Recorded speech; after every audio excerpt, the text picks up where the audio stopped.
It's live. It's local. It's the Justin Kinner Show with Kev Nash, presented by Kirkland Sommers.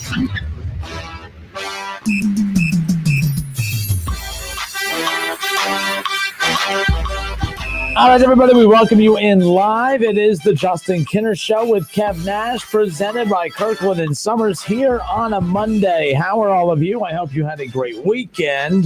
Kev, you have a good weekend? Very good weekend. Very good weekend. Ate good. Took a nap. Good basketball. Solid weekend. Talked to my mom, my grandmother, my aunt.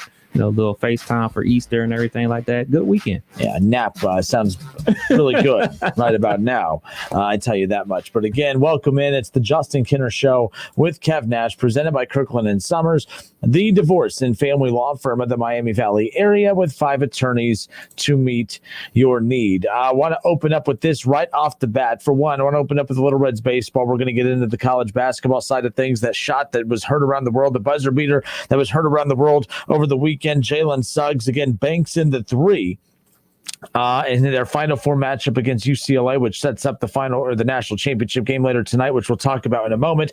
But was that buzzer beater the greatest buzzer beater of all time? We'll get to that coming up here in just a moment, at least from a college basketball perspective. We'll get to that coming up here in just a second.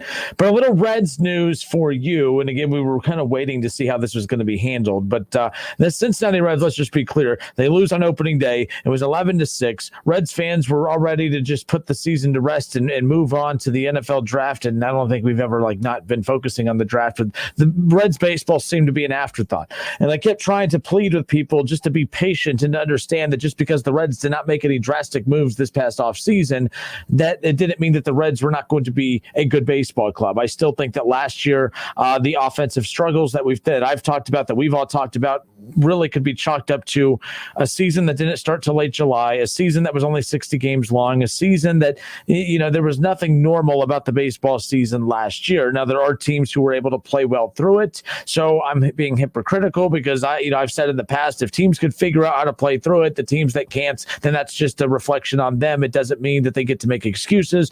But for the point of this narrative, I'm going to be hypocritical and just say, hey, COVID is why the Reds didn't play well last year. But I did say on opening day, when Luis Castillo gave up those 10 runs, 10 of the 11 runs were accredited to him, and good luck trying to get that ERA down the rest of the year, by the way. I said, look, there's not going to be many more games where you see Luis Castillo pitch the way that he did in that opening day matchup against the Cardinals. But even with how he pitched, the bullpen was fantastic. Only gave up 1 run the entire opening day matchup against the Cardinals. The Reds lineup still put 6 runs up on the board on 9 hits. I mean, there were so many positive takeaways that I know the final score is what matters. But when you start breaking the game down to the smaller intricacies of it, and you start saying, well, who is this team? What is their identity? We thought their identity, look, Kevin, last year they were the worst hitting team in baseball. They hit as a collective 212. They're collectively right now, 3 games in, it's small sample size, but against a very good team in the Cardinals, they're hitting 297.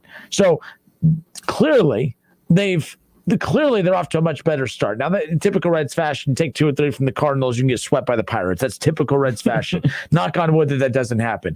But they also have scored 27 runs in the first 3 games of the season. All right, they were also like 3rd or 4th towards the bottom last year in total runs scored in that truncated 60-game season. So, hitting the ball, putting the ball in play, scoring runs, home runs, all of that. It was such a difficult task for the Reds a year ago. We're only 3 games in, but as I told you on opening day, everything about what we saw on opening day, I felt good about, because you're not going to see many more bad outings from Luis Castillo. So I'm not worried about the Reds giving up 10 to 11 runs on a regular basis.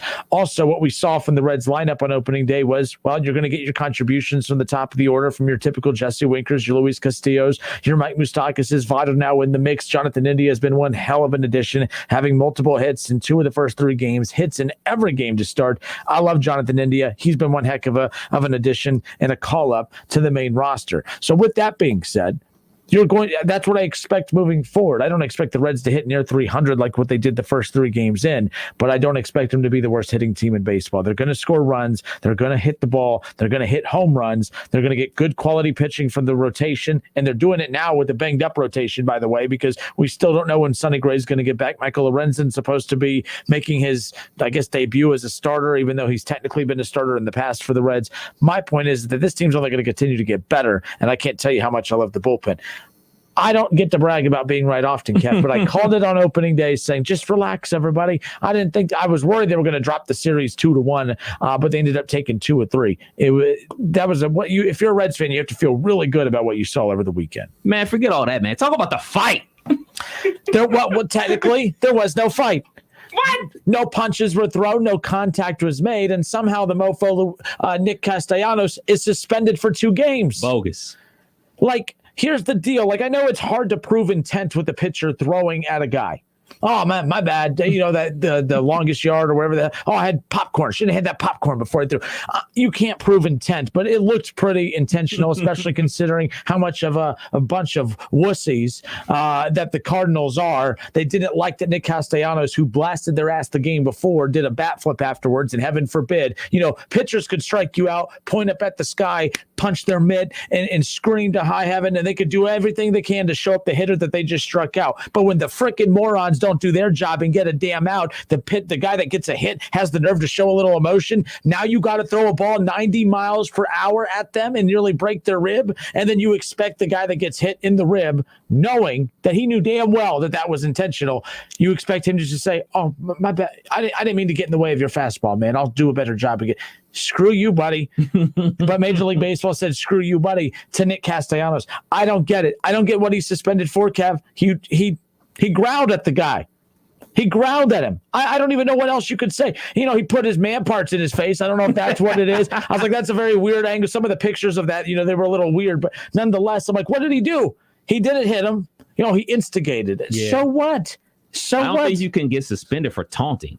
But that's the big question. So now he's appealing it. But man, what a joke. What a disaster this is. Because, this is just one of those things where I look at Rob Manfred of Major League Baseball. They could have come down with some fines. They could have come down with, hey, we are not going to put up with this moving forward, yada, yada. But to suspend him 2 games, that's a big deal. That is a harsh penalty considering he didn't touch anybody. What a joke. Yeah, man. We haven't even gotten to the Astros. You know what I'm saying? Imagine when people start getting their payback for them. What are they going to be suspending guys for then? A whole week? You think COVID delayed a season? Wait until people start going after Houston. We ain't going to have any games because Rob Manfred going to be suspending everyone and their moms because of this. It's what a mess. I loved it. I love the growl. I love the intensity. Baseball needs this. Baseball needs guys like that. Baseball needs guys like Tim Anderson from the White Sox with the bat flips and all that type of thing. It brings the casual fan in because I don't watch anybody besides the Cleveland baseball team. If they're on, I'm watching. If it's somebody else, I'm probably not watching unless it's a big matchup between the Yankees and the Red Sox or something like that. So if I'm just channel surfing and everything like that, and I see a little scuffle break out, I'm gonna stay locked in for the next couple innings because I know there's going to be a follow-up to it. And then it's going to lead Sports Center and all these things like that. So yes, do you really want people out there fighting? Not necessarily, but is it good for the sport for casual fans to jump in and check your sport out? Absolutely.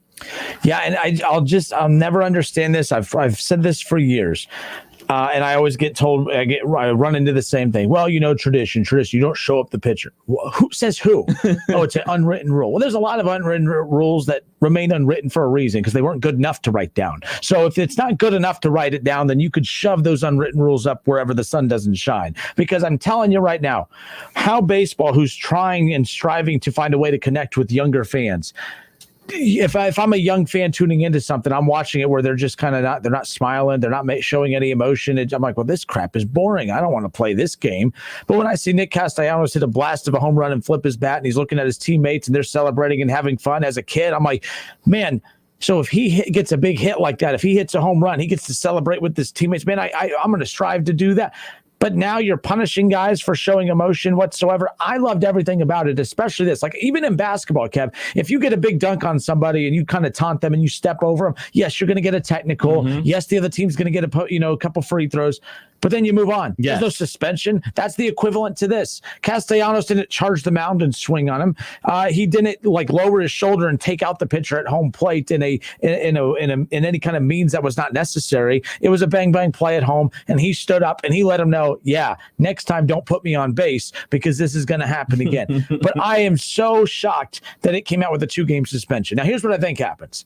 What I think happens is he's going to appeal it. This is Major League Baseball's way of coming down with a stupid, harsh punishment to get everyone's attention. When he appeals it, they might shrink it down to 1. They might even shrink it down to none, but it got everyone's attention. But all it's done is bring attention to the fact that Rob Manfred, again, is an idiot. This sport needs someone who actually is all about having fun. I get tired of when people say you can't show up the pitcher. A pitcher, when he strikes you out or gets a big out, he's hitting his mitt. He's screaming. He's showing excitement, and I don't have an issue with it. As a hitter, if you swing and miss at one of his great pitches and he strikes you out and shows you up, you know how you keep the pitcher from doing that? You put the bat on the ball, put the ball in play. You put you get on base, you get a hit, you get a home run. That's how you shut up a pitcher. And the same rule should apply for a pitcher. Oh, you don't like when the hitter shows emotion? You don't like the bat flip? Why should a hitter respect you? You didn't do your job. You left it out over belt high in the middle of the zone. Of course, they're going to knock it out of the ballpark. Why should that hitter respect you for being a moron and not doing your job? But whenever you do your job and they don't, you want to let them and everybody know, I'm a badass. Maybe you're not a badass. Maybe you're just bad. And that's why Castellanos knocked it out of the ballpark so often this past weekend. I love the energy from the Reds. They have some fight in them. They have some spirit in them. It's a good blend of veteran guys with some up-and-coming guys. And it's not so old school. This team feels fresh. They feel new. And I got that vibe big time over the weekend that this isn't that Reds team that the Cardinals and Cubs and Brewers are going to be able to push around throughout this season. And that's what I'm most jacked about after what I saw. You talk about unwritten rules. I'm sure there's a book on baseball's unwritten rules. You know, baseball has a book about everything. I would love to books read are boring book. too, so typical. I would love to read that and give some explanation of why these unwritten rules are there. You know, or we can have someone call in that follows baseball a lot more closely than I do. I just want to understand, okay, they're unwritten rules. I got you. I understand there's certain things that you quote unquote don't do. But I know one of the unwritten rules is if a pitcher has a no going, you can't bunt. What? Like what if it's the World Series and it's 1-0 and he has a no going? Oh, well, it's an unwritten rule. I'm not gonna bunt to try to get on base. Is that an unwritten rule? Or do we throw it out because it's the World Series? Like these type of things I question in baseball. It just doesn't make we protect these. I mean, baseball tries to act like, man, baseball's such a cool sport. We're a bunch of badasses, but don't taunt us because we're gonna cry. We can't handle it. The unwritten rule said you can't do your job. Get them out, strike them out, get them to pop out, get them to line out, get them to ground out. Just get them out. And you don't have to worry about bat flips. That's what's great about all this.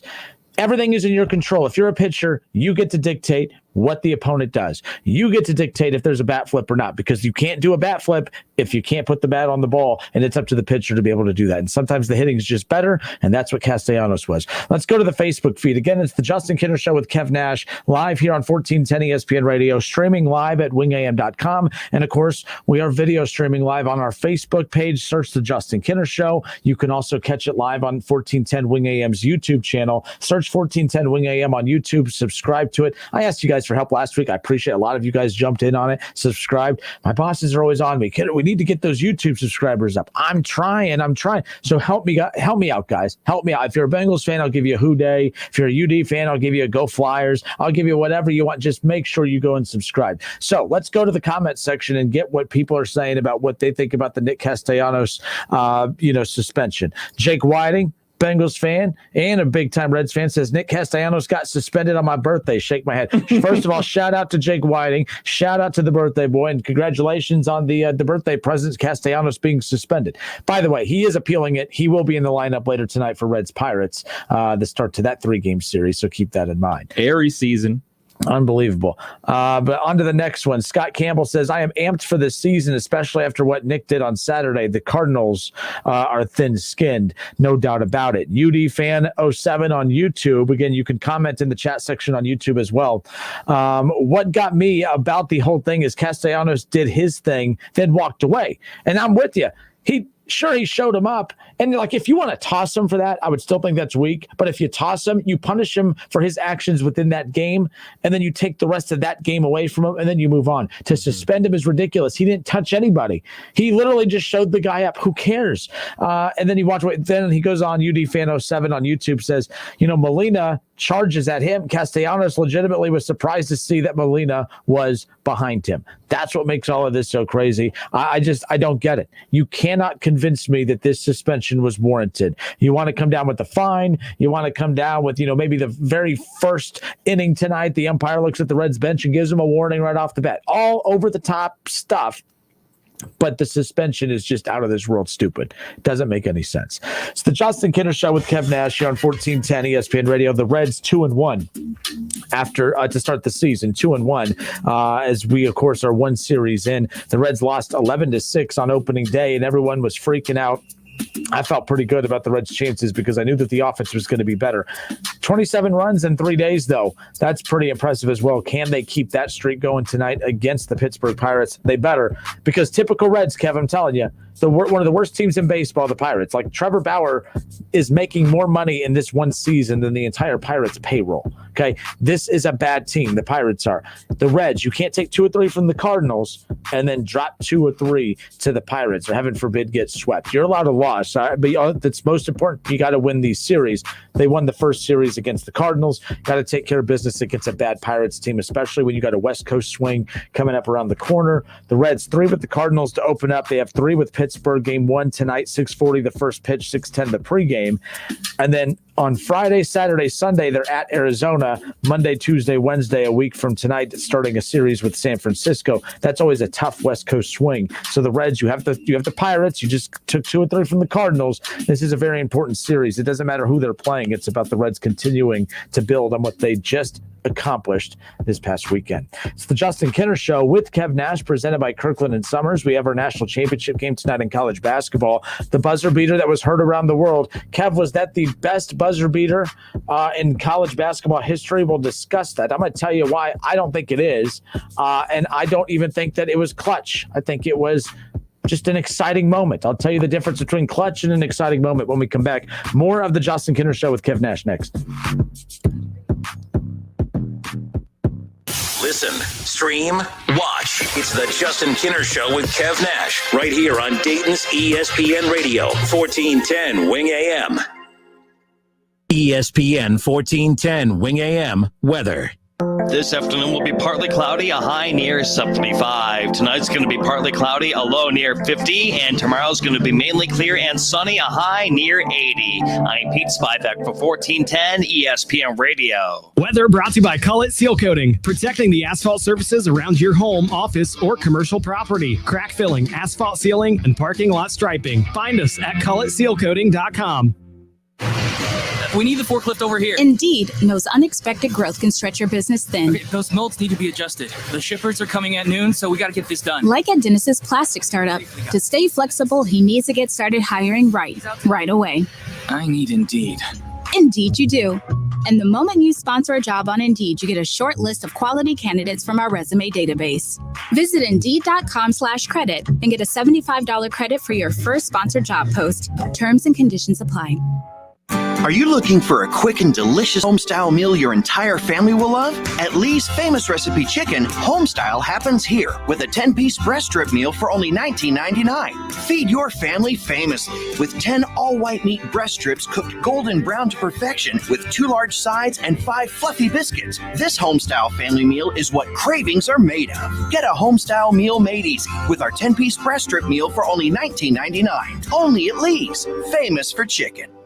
If you're a first-time buyer, finding your first real home can feel like this. Hot property. Not going to last long. Multiple offers. 30-year fixed. We need earnest money. But a realtor has the expertise to strip away all the noise and focus on what really matters to you. You're going to love this place. Great neighborhood. School is walkable. It even has a huge yard so Henry can practice his penalty kicks. Finding the right place starts with you and a realtor with the expertise to make sure your voice is the only voice that matters. Realtors are members of the National Association of Realtors. That's who we are.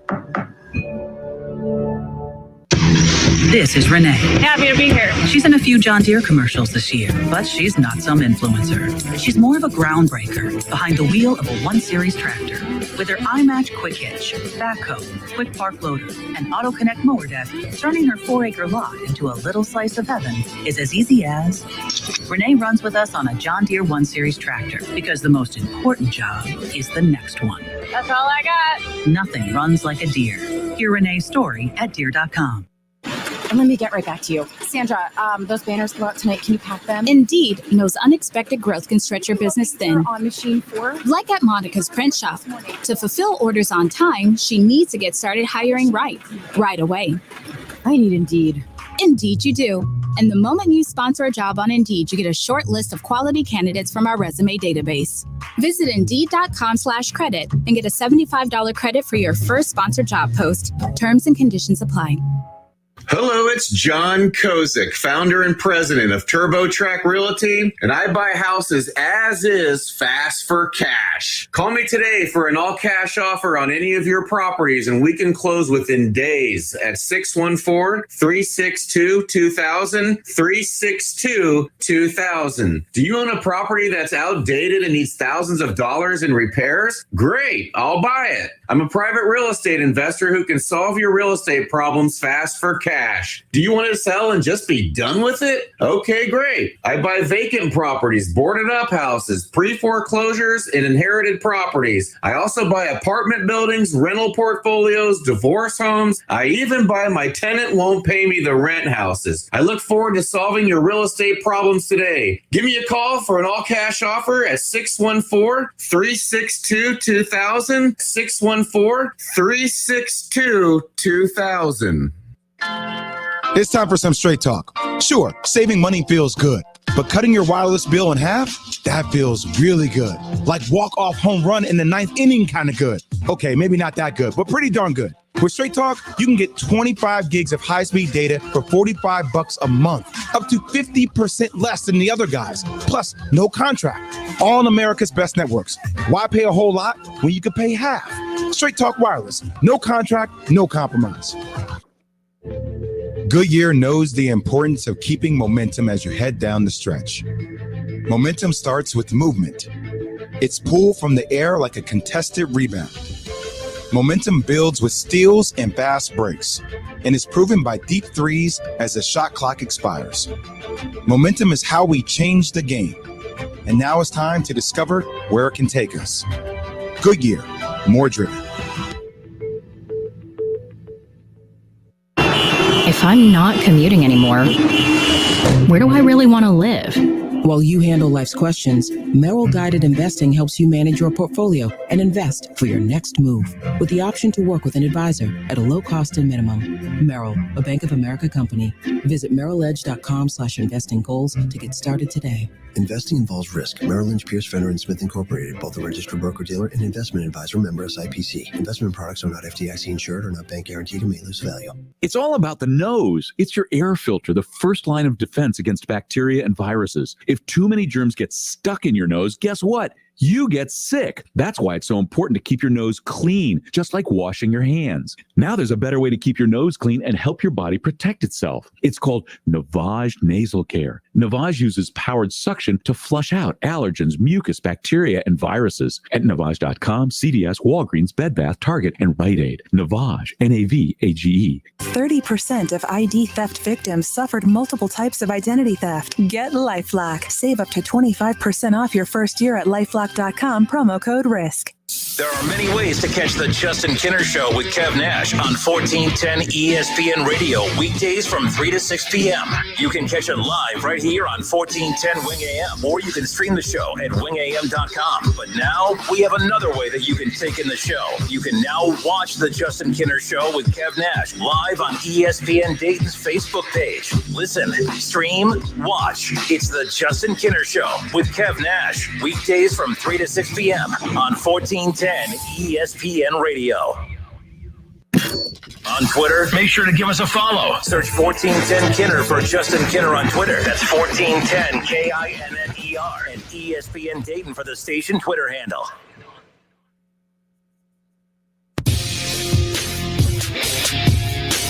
All right, everybody, we welcome you back live here on Dayton's ESPN radio station, 1410 Wing AM, which is also Dayton's home of the Cincinnati Reds. 2-1 to start the season after taking the opening series of the season against the St. Louis Cardinals. Of course, a lot of drama spewing from that. ESPN keeps calling this a brawl. It's not a brawl, Kev. Like, I don't understand why we keep using this aggressive phrasing to describe what happened over the weekend, because there was a scuffle. There was a little tickle fight. It was cute. Someone just sent this in a little bit ago. I also saw that ESPN 1530 out of Cincinnati, Mo Eggers shared this as well. As Castellanos is walking away, there's Yadier Molina grabbing him by the back of the neck. And Castellanos did not touch one human being. Well, I lied. He was high-fiving his teammates, and maybe that's what it was, for having the nerve to show emotion. I don't know. But, man, people are pretty fired up about this, and I don't blame you one bit. This has to be one of those where baseball's going to retract this, right? There's no way. There's absolutely no way that that's going to be the case. Jeff McFerrin on Facebook, he says, how does Nick get 2 games and Molina get 0 for contacting an ump? Rob Manfred sucks. I agree with all that. And, Jeff, you're talking about that.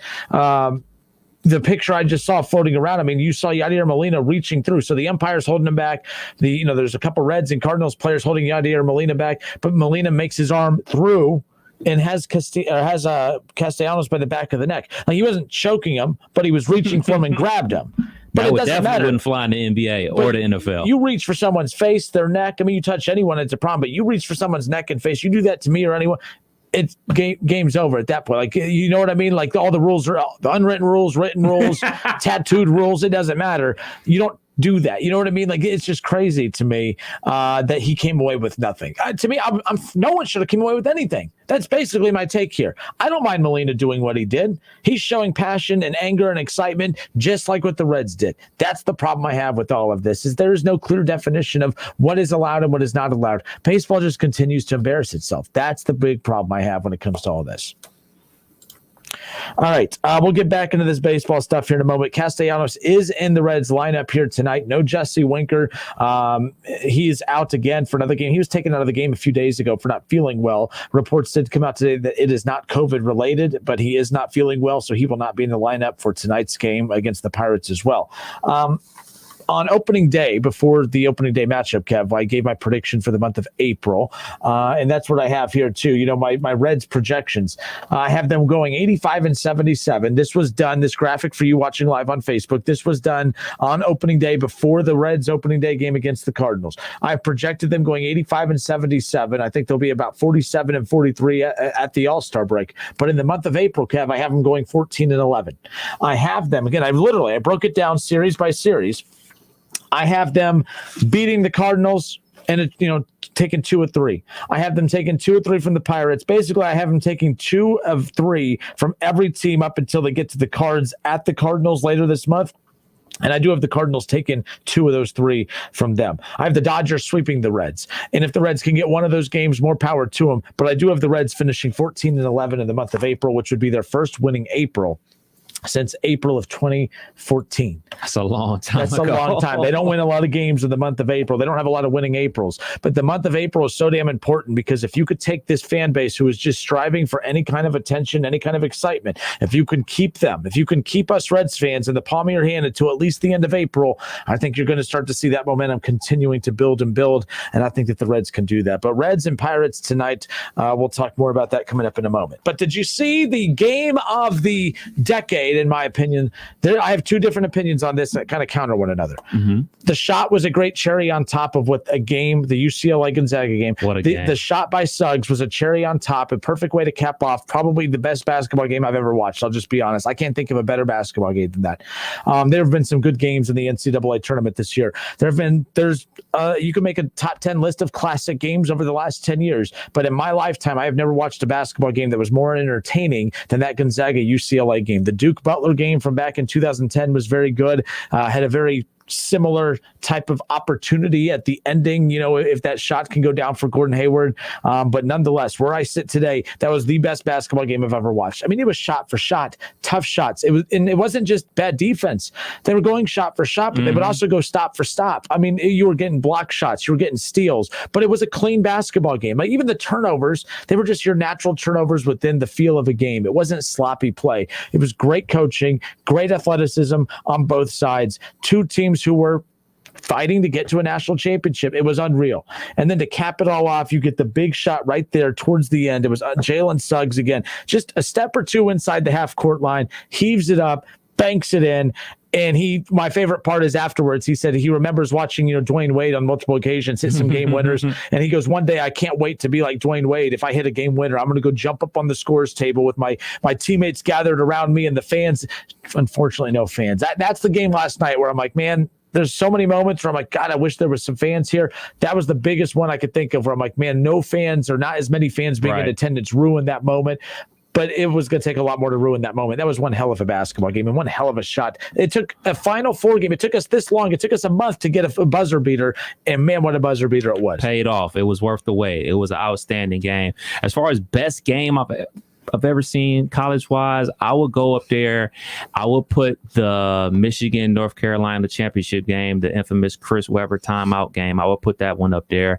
I would also put up there the 16 championship game, Villanova in North Carolina, which was also won on a buzzer beater.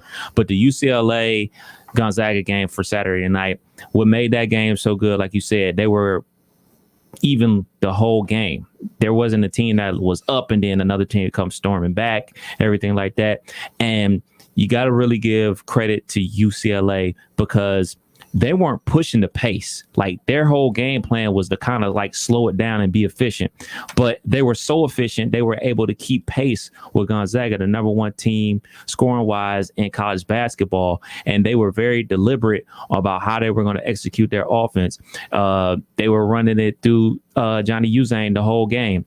It was a high pick and roll with him. If they don't slip off of him, you give it to him and let him work in the post, or he hits that pop out three. If they drag, you go underneath the point guard and he gets a layup. It was a masterful game by UCLA, but only countered by Gonzaga with that half court off the glass 3-point shot.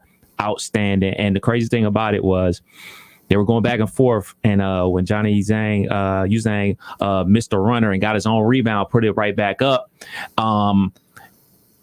My wife was like actually out of the room. And I was like, tied up. And as she's running back into the room, oh my God. She missed the whole thing. Dude. That's what happens when you go get water. Like, I'm about to go grab her water. You want one? No, I'm good. I'm going to stay right here. I got my water right here. I ain't missing a thing. I'm not missing nothing, man. But you can just feel it in those games. Like, something's going to happen. Something epic's going to happen because, Gonzaga, like, when they got up 8, you figure, like, all right, this is where Gonzaga puts them away. They go up 12, and then, UCLA will claw back in it and get it down to 5, but eventually it'd be a Gonzaga win.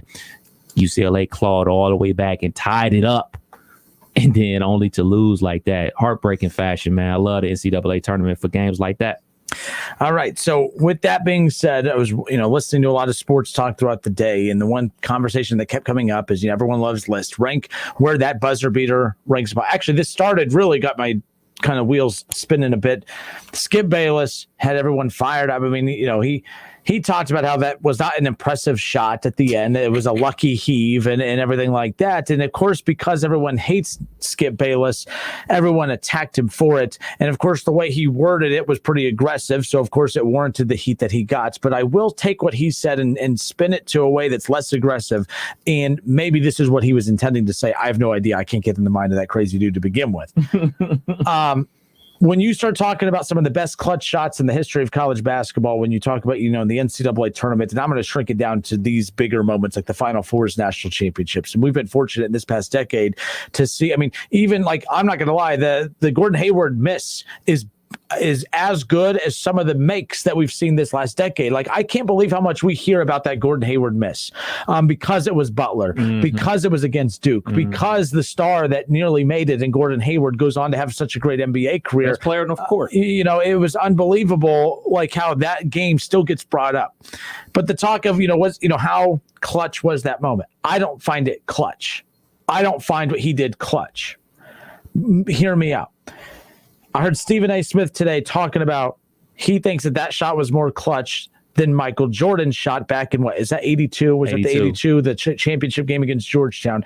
That it was more clutch than Michael Jordan because Michael Jordan just had this little baseline jumper.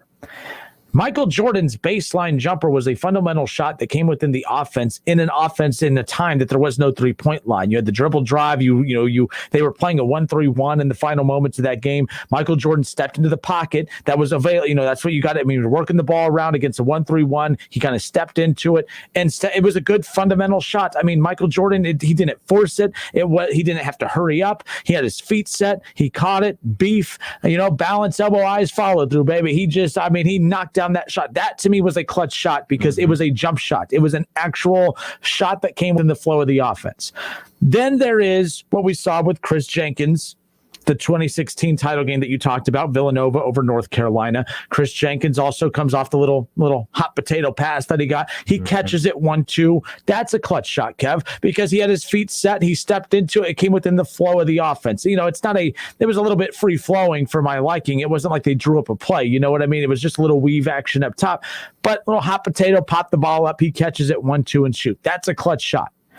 I don't think what we saw from Suggs was a clutch shot. I mean, time was running down. And again, I'm not ripping the kid because there's a difference to me between a clutch shot and a great moment. That shot was a great moment. It was not a clutch shot. I don't think any half-court shot is ever considered a clutch shot. You know what I mean? Like, has anyone mastered the half-court shot? Has anyone ever said, he's the best half-court shooter in the league? I don't think that that's a clutch shot. I think it's a very lucky shot. It wasn't necessarily half-court. You mean he was in college? You mean in college, right? I mean in college, and you consider it's the Final Four. But the other reason I can't say if I have to rank them, all right? I'm saying like the master the half-court shot. Yeah, I just don't. Yeah, no, I don't think there's such thing as mastering the half-court shot. I don't think. I think Steph and Dame would argue with you. But again, they weren't the master of that. I mean, that's just they shoot deep threes. But again, no one's drawn up a play for a half-court shot is when that's all that you have left. Now, he was a step or two within the half-court line. It was within one of those stars that was just outside the Final Four logo. Again, it was a great shot. It was not clutch. They were ranking today the most clutch shots in history of college basketball. If I had to rank them, Kev, Chris Jenkins to me, it has the number one. That was the number one clutch shot. It was the national championship. It was a 3-point shot. It was against North Carolina, Villanova, Jay Wright. They were in that position that Gonzaga's in right now, where they can't seem to get over that hump. They're right there. They've put their name in the upper echelon of top programs in college basketball today, but they haven't been able to win the big one. So Jenkins, with everything, all the pressure on his shoulders, they could have lost that. It's no big deal. Man, great season. You got to the title game. There's no shame in losing by 3 to a blue blood at North Carolina, baby. There is nothing wrong with that. But he knocked down that shot and he won them a national championship. So I have that shot as my number one. My number 2 is Michael Jordan's game winner in 82 against Georgetown. And I have that at number 2 because that's also a national championship game. And the shot was just a little bit closer. There's really not a whole lot of distinction between the two. They were both super impressive, but I have to say Jenkins is more impressive because the 3-point shot, it was further out, also coming within the flow of the offense. But 1 and 2 is Chris Jenkins 1, Michael Jordan 2. And then at number 3, as crazy as this sounds, Gordon Hayward's miss is my number 3 on the list. I put the miss from Gordon Hayward above the made shot from Jalen Suggs. Here's how I decipher it. It was a great moment, but the game was bigger than the shot, to where the missed shot was bigger than the game for the other one, for the Duke and the Butler game way back in 2010. But man, like I said, and by the way, Bill Rafferty, was he drinking during that game? Let's hope so. Do you remember the line that he said during the game? Did you catch the awkward? No, I didn't. He was trying to say that they sucked the defense in. Oh, yeah. And you could connect the dots as far as what he said that was incorrect. But he said it. I wish it was radio appropriate. I Snapchatted it and I sent it to so many people. Nora was so annoyed with me because I was laughing obnoxiously because he said exactly it. What you're talking about. Man. And for those of you out there who probably know what I'm talking about, I mean, he said it incorrectly, but it was the funniest thing I'd ever heard in my life. But that's how I would rank him. But it was a fantastic game. But it was a great shot. But people keep saying, "Oh man, he put himself right there with Michael Jordan and right there with Jenkins and right there with some of the best clutch shooters." That wasn't a clutch shot. It just wasn't. Gordon Hayward, if he makes that, I'm not looking at Gordon Hayward in 2010 as, man, that's one hell of a clutch shooter right there. When you're heaving, it's all up to luck. There is skill involved. Yes, I mean, you are I know, and hell, even at the high school level, you have to hit, a couple half court shots before you can end practice. Because again, you just want to be prepared. You want to have that muscle memory there a little bit. So there is something to it, but I don't think that there's a way. How do you coach a half court shot? You don't. I mean, there may be a little technique you're showing, but this isn't like The Fly in here. Yeah. I remember the episode of Breaking Bad. Yes. Before you walked in, I had this rolled up pad of paper in here. I was going after the fly, and it kept getting away from me. It was ticking me off. I thought I got it, so it's my ADD moment. But your thoughts on my list, because your little beady little eyes streaking them up, I could tell you were like, this dumb piece of crap just actually said that. I can't have a miss in my top anything. He missed the shot. And I get what you're saying. Like, it's not like and that's a stretch. I'll admit it. That's a stretch. It's not necessarily in the flow of the game and everything like that, but I get you. It's still one of the biggest moments we ever see. The reason why it's such a big shot, not only they won the game and they're headed to the national championship game tonight at 9:20. Goodness gracious, get your coffee ready. But also it saved an undefeated season. They're playing for history tonight. Not only history of being a champion, but if they win this, man, they're undefeated for the entire season. So it's so many things that go on to that. Now, do I think that Jalen Suggs was thinking about, oh man, if I make this shot, we undefeated still? No, he's like, man, I just let's put it up and hopefully it goes in and we can win the game, period. I'm sure he's not thinking about all those other things, but all those things combined after the fact, you think about it, say, look, man, we got one more game. We win this game, we're the champs and we're undefeated. We go down in history and one of the only undefeated teams in college basketball history. But a couple on there that I would like to talk about. Obviously, that Villanova shot that Chris Jenkins hit back in 2016 over North Carolina. The reason why that shot is so great is because of the shot hit before that. Marcus Page hit 2 back-to-back threes with North Carolina down. He hit one in the corner on the wing, and then he hit that double clutch shot to tie it up. So Chris Jenkins doesn't get that moment without Marcus Page elevating his game to knock down 2 threes for North Carolina. And then it ends with Chris Jenkins with that walk-off 3 at the buzzer. That's number one to me, hands down. Another one out there, I know a lot of our older listeners remember this, North Carolina State, their win over Houston. The Lorenzo Charles dunks in. He had a game-winning dunk in the national championship game. A heave from half court that turned out to be an air ball, but he dunked it in as the game wins. Like, that's like video game type of stuff. I would definitely put this Jalen Suggs shot up there. But another one that always is going to be out there, Bryce Drew, Valpo, his baseline shot over, believe it was Ole Miss. Like, that was like when I really started getting into college basketball a ton. And another one back in 95, Tyus Edney, the year that UCLA won the national championship, he goes coast to coast in 3.5 seconds with a game-winning layup, their point guard. Now, that team had Ed O'Bannon, Charles O'Bannon, had a ton of guys that played in the NBA, but the little man that was only 5'9" took it coast to coast and helped them get to the national championship game. So there's a couple out there that always come to mind when we think about buzzer beaters and game-winning shots in the NCAA tournament. But for me, that Chris Jenkins shot, man, that was something else, man. How about this one? And shout out to Dick Wendelin for messaging this. And don't forget the young lady from Notre Dame. And yes. And he's saying, don't forget the young lady from Notre Dame, because I don't think I could even pronounce her name. I'm going to give it a shot. It's not Agumake. There's a there's the Agubake sisters, but that's not who this is. But I'm having a hard time pronouncing her name. But a good friend of mine in Adam Amin, he had the radio call for that, or he had the ESPN call for that. And that call is used in so many promotional packages, video, you know what I mean, basketball packages, because it was just an unbelievable moment. But yes, if we're going to combine the men and women's moments, Dick, I'm sorry, absolutely, that has to go in there. He goes, remember, that was just a few years ago who made the shot in the semifinals and then hit the same shot in the finals to win it. And, you know, one of the Westbeld sisters was there at that time, too. I know that both Westbeld sisters from Fairmont have, you know, gone there, but that's pretty cool. That was Dick, thank you. That's a good one right there. Jason Payne says, is there a better call in basketball than Bill Rafferty saying onions? I don't think so. But I'm with you, Jason, but you got to understand, if you heard his new famous call from the other day, yes, there is one that is better than onions. I can't say it. I just can't. I would get in trouble. I would get in trouble. But he said it, Kev, with so much like it was so bad. It was so funny. And Nora was like, how old are you? Because I was in tears, Kevin. I was laughing so loud and obnoxious. If I was Grant Hill, because Grant Hill is roughly our age, how is he on that call not laughing?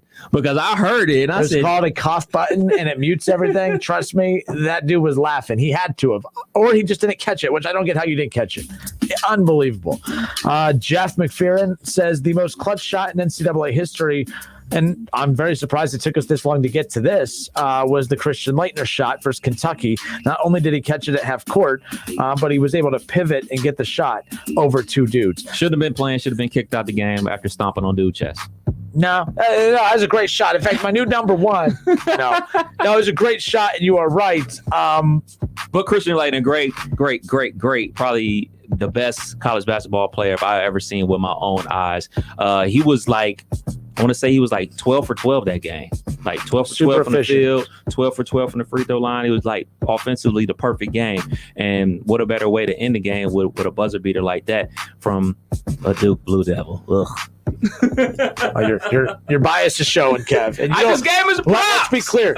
And you know me, I do not like bias on this show. I like to call it right down the middle. There is no bias allowed on this show. Have the Bengals done anything silly lately, by the way?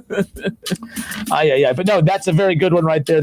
Obviously, the Christian Laettner shot. You know, as crazy as Marty Brenneman had the radio call for that game. He had the radio call for that. Yeah. In fact, Marty, one of my favorite stories Marty ever told me was about Bob Knight. Bob Knight was a coach he was a coach at Texas Tech, obviously, after his Indiana days. Remember that show, Night School? By the way? Yes, I do. I love that. I loved Bobby Knight. I know that he's kind of a psycho now. Not now, but he, you know, when everything came out, I think we all knew he was a psycho then. But, you know, it's kind of the legend continued and kind of grew out a bit. But Marty Brenneman went to a Texas Tech game as a guest of Bob Knight's. Bob Knight went off on his radio broadcaster that night that Marty was there. And Bob Knight did not like how the radio broadcaster had worded a certain thing during the game. I'm not sure what the details were. But Marty said that after that night, they went to dinner. You know, after that game that night, they went to dinner, and he said, man, I'd really like you to come be the voice of, you know, Texas Tech basketball. Well, he says, he looked at him, and he told him, he goes, after watching the way you talk to him, I would hate to have to kick your ass in front of your team if you talk to me that way. Let's go! But no, Marty was a hell of a basketball broadcaster. But that was one of my favorite stories. But no, he said that they were very close. They were very good friends, and that he didn't want to risk that relationship going to do that, because you know what I mean? You know, So I found that was one of my favorite Marty stories that he had told me about that. But that was an interesting one nonetheless. But yeah, Bobby and Marty, two of the biggest personalities out there. That is for dang sure. Scott Campbell says, so you're saying Christian Laettner gets away with stuff like Yadier Molina, basically. But it was a stomp with Christian Laettner. Stomped on his chest. Travco, shout out to Travco. Rumor is that Travco over the weekend got hurt golfing. So there's that. Uh-oh. But Travco says Jordan Poole 3 versus Houston at the buzzer to advance was pretty clutch as well. That was another big one. But no, that was such a great game. Such a great game over the weekend. But typical Skip Bayless found a way to spin it in a way to get people fired up. But in all honesty, I know what he was trying. When I heard them today talking about Was that the most clutch shot ever? I have to say, on a scale of 1 to 10, the clutch factor, there was no clutchness there because it wasn't a shot. It was a heave. And it's not, I'm not tearing the kid down. Like, you know what I mean? Like, I know the kid's good, and he's most likely going to be, the number 1 draft pick and all that stuff? Probably top 10.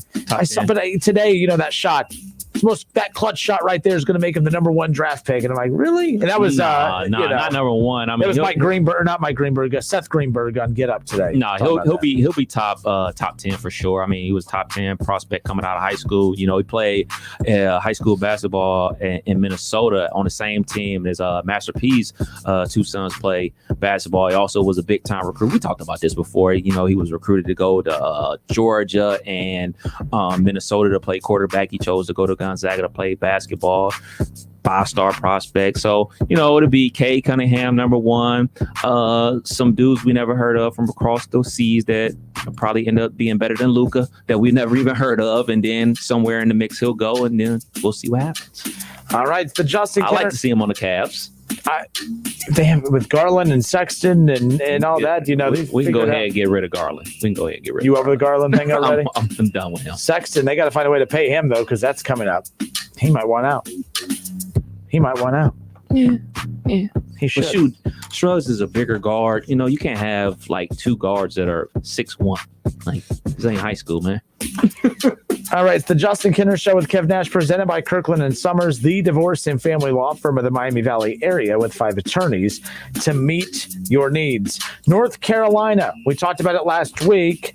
Roy Williams, legendary basketball coach, retires as head coach in North Carolina. And the big question right away started transitioning to, who's going to be his replacement? Well, the replacement has been announced. North Carolina has a new basketball coach, and we'll talk about who that is and what that means for the college basketball landscape when we come back. Don't go anywhere. It's the Justin Kinner Show with Kev Nash. Justin, you're awesome, baby. Right here on 1410 ESPN Radio. Hi, my name is Brian Summers, and I'm an attorney with Kirkland Sommers. We are a law firm dedicated to divorce and family law. We have 2 locations serving Miami Valley, one near Austin Landing and the other in Troy. Remember, we're not part-time divorce and family lawyers. We're full-time here for you. Kirkland & Sommers, trusted and experienced, a family law practice dedicated to serving you. Visit them online at kirklandandsommers.com. That's Summers with an O, kirklandandsommers.com. Folks, you show it, we'll feed it. Quality show feeds from Lowe's, Umbarger, Hunter at a great price, along with Sullivan Show products, right here at Homestead Feed and Supply, 1833 North Dayton Lakeview Road. Tell them the Colonel sent you. Many Vietnam War veterans were unknowingly exposed to dangerous chemicals impacting their health and quality of life. There are now expanded benefits for veterans exposed to Agent Orange. Veterans with Parkinsonism, bladder cancer, or hypothyroidism who previously applied for VA disability compensation but were denied should reapply and might be eligible for retroactive compensation. Exposed veterans who have not yet applied should consider filing a new claim. For assistance, call Montgomery County Veterans Service Commission at 937-225-4801. The Cup Cadet Pro Series commercial lineup means business. And now it means up to 48 months, no interest with equal payment financing on the entire lineup, including the superior maneuverability of the new 36-inch Pro X stand-on mower and the heavy-duty 972 SDL with a self-leveling seat to tackle slopes up to 25 degrees. Visit East Lawn and Garden, 1632 East Route 36 in Urbana. There's a promotional fee of $125 for this transaction. Call 1-877-831-7070 for details. Restrictions apply. Subject to credit approval. Standard APR 29.99%. Now at Menards, save big money in your next project with 11% off everything. Lithonia has a wide variety of utility lights to choose from for your garage, basement, or workshop. They have integrated LED lights that will last for years. All Lithonia utility lights are 11% off. Get 11% off everything now at Menards. Good through April 10th. Savings are mail-in rebate. Some exclusions apply. See store for details. Save big money at Menards.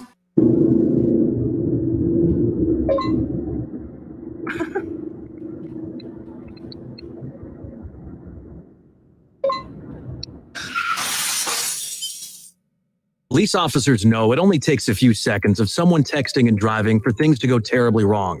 That's why officers are increasing enforcement of texting and driving laws. So put your phone down when driving. or be prepared for the consequences. You drive, you text, you pay. Paid for by NHTSA. Lowe's Spring Fest is here. We've got $10 off gallon cans or $40 off 5-gallon pails on select interior and exterior paints, stains, and coatings. And appliance special values plus free local delivery on appliances $3.96 or more in store and online. Lowe's, home to any budget, home to any possibility. Offers valid through 4/14. Actual paint sizes are 116 to 640 fluid ounces. Exclusions apply. See Lowe's.com/rebates for rebate terms and conditions. For appliances, restrictions and additional fees may apply. See Lowe's.com or store for details. U.S. only. These days, it's okay to do some things halfway, like wearing your pajama bottoms on a work call. But managing your prescriptions shouldn't be one of them.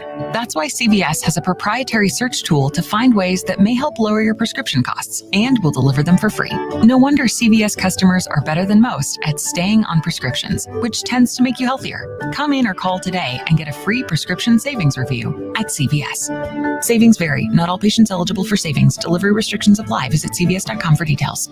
Express Employment Professionals matches people with the right skills with the right jobs. To find your next job, visit expresspros.com and find the location near you. Don't miss out on the opportunity to win $1,000. It's the Swing for the Fences $1,000 a day giveaway. Each hour starting at 6 a.m. Monday through Friday, we'll release a winning word that you can submit at wingam.com. It's easy, it's free, and you have everything to gain and nothing to lose. So what's stopping you? Take a chance and swing for the fences and participate at wingam.com. Whether you're at home, at work, or in your car, tune in to ESPN 1410 Wing AM or stream us live at wingam.com.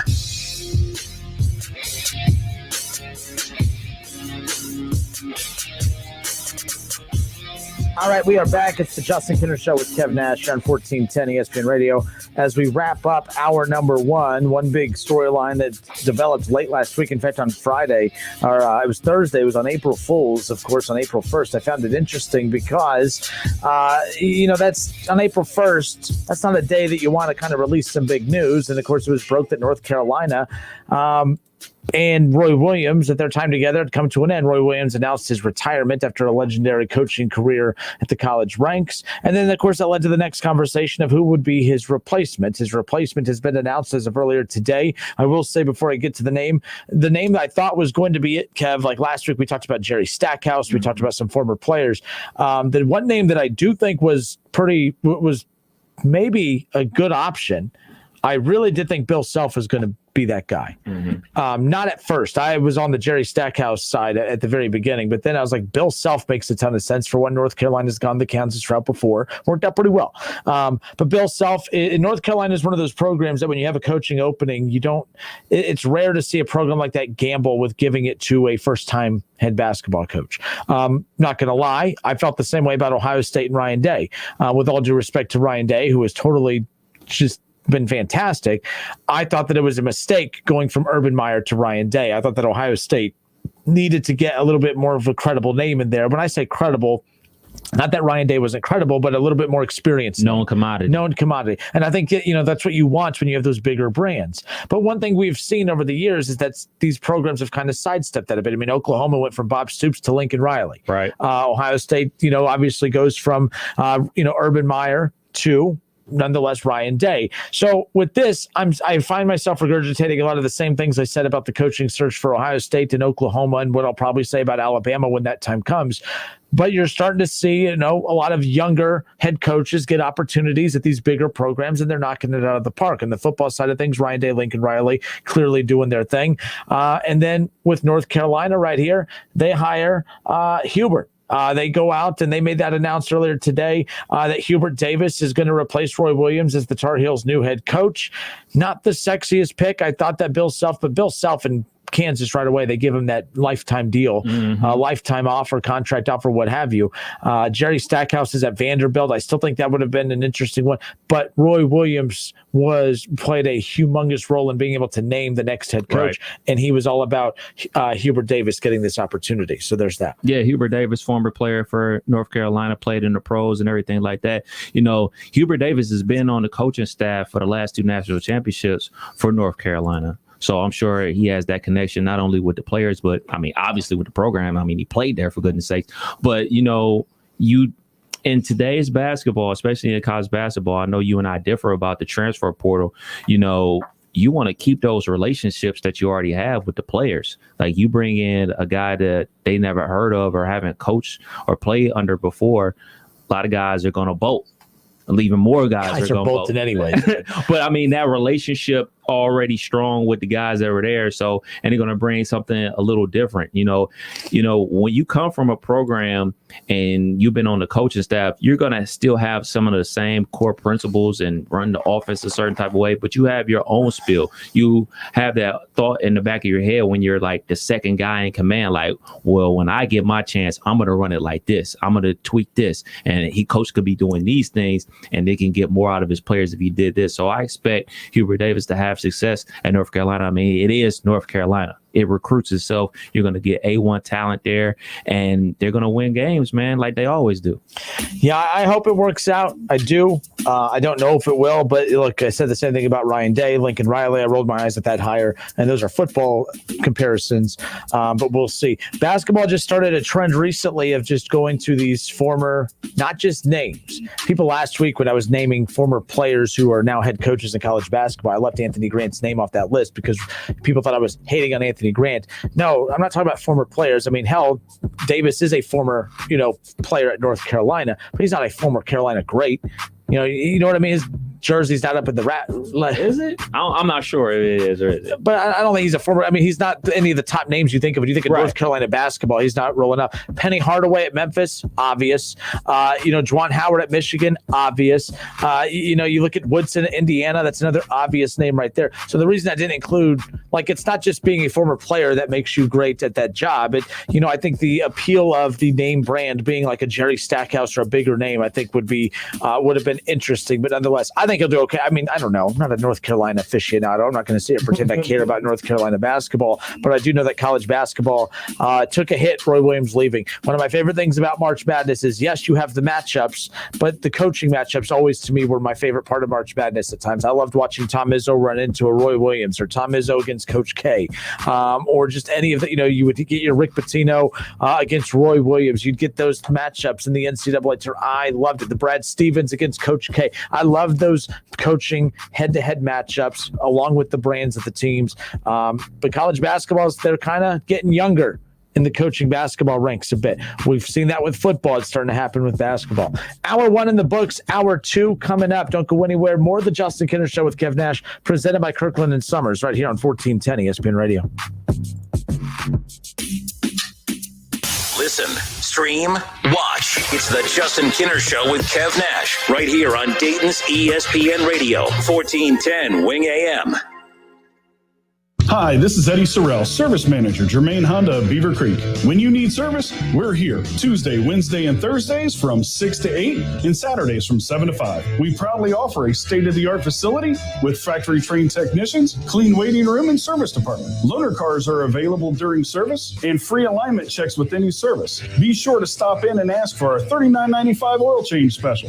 Germain Honda of Beaver Creek, State Route 35, east of 675, between Xenia and Beaver Creek.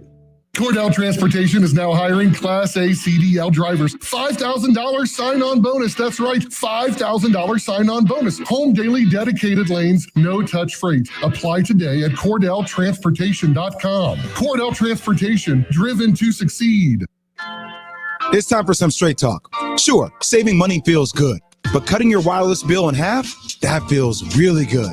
Like walk-off home run in the 9th inning kind of good. Okay, maybe not that good, but pretty darn good. With Straight Talk, you can get 25 gigs of high-speed data for $45 a month, up to 50% less than the other guys. Plus, no contract. All on America's best networks. Why pay a whole lot when you could pay half? Straight Talk Wireless. No contract, no compromise. Goodyear knows the importance of keeping momentum as you head down the stretch. Momentum starts with movement. It's pulled from the air like a contested rebound. Momentum builds with steals and fast breaks, and is proven by deep threes as the shot clock expires. Momentum is how we change the game, and now it's time to discover where it can take us. Goodyear, more driven. Introducing touch-free payments from PayPal, a safe way for your customers to pay. Simply download the PayPal app and display your own unique QR code for your customers to scan. Whether you're a market seller, I'll take 2 tomatoes and a cucumber.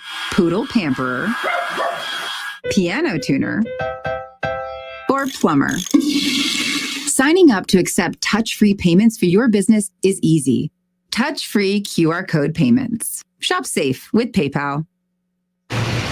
We need the forklift over here. Indeed knows unexpected growth can stretch your business thin. Okay, those molds need to be adjusted. The shippers are coming at noon, so we got to get this done. Like at Dennis's plastic startup, to stay flexible, he needs to get started hiring right away. I need Indeed.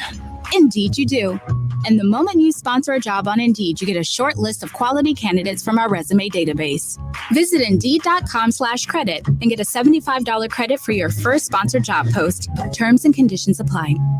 Listen to this radio station on the radio.com app. Discover and enjoy your favorite music, news, and talk radio from live stations across the country. Listen anywhere on all mobile and home devices with the radio.com app. Express Employment Professionals matches people with the right skills with the right jobs. To find your next job, visit expresspros.com and find the location near you. The madness is officially here. It's the Basketball Mayhem Bracket Challenge, presented by Orion Sports Medicine and Frickers. $100 in Frickers bucks to the overall winner. Plus, you could win $1 million by filling out the perfect bracket. Submit your Basketball Mayhem tournament bracket at wingam.com. All sports, all the time. This is 1410 ESPN Radio. WING 1410 Dayton. Dayton's ESPN Radio. It's live, it's local, it's the Justin Kinner Show with Kev Nash, presented by Kirkland Sommers.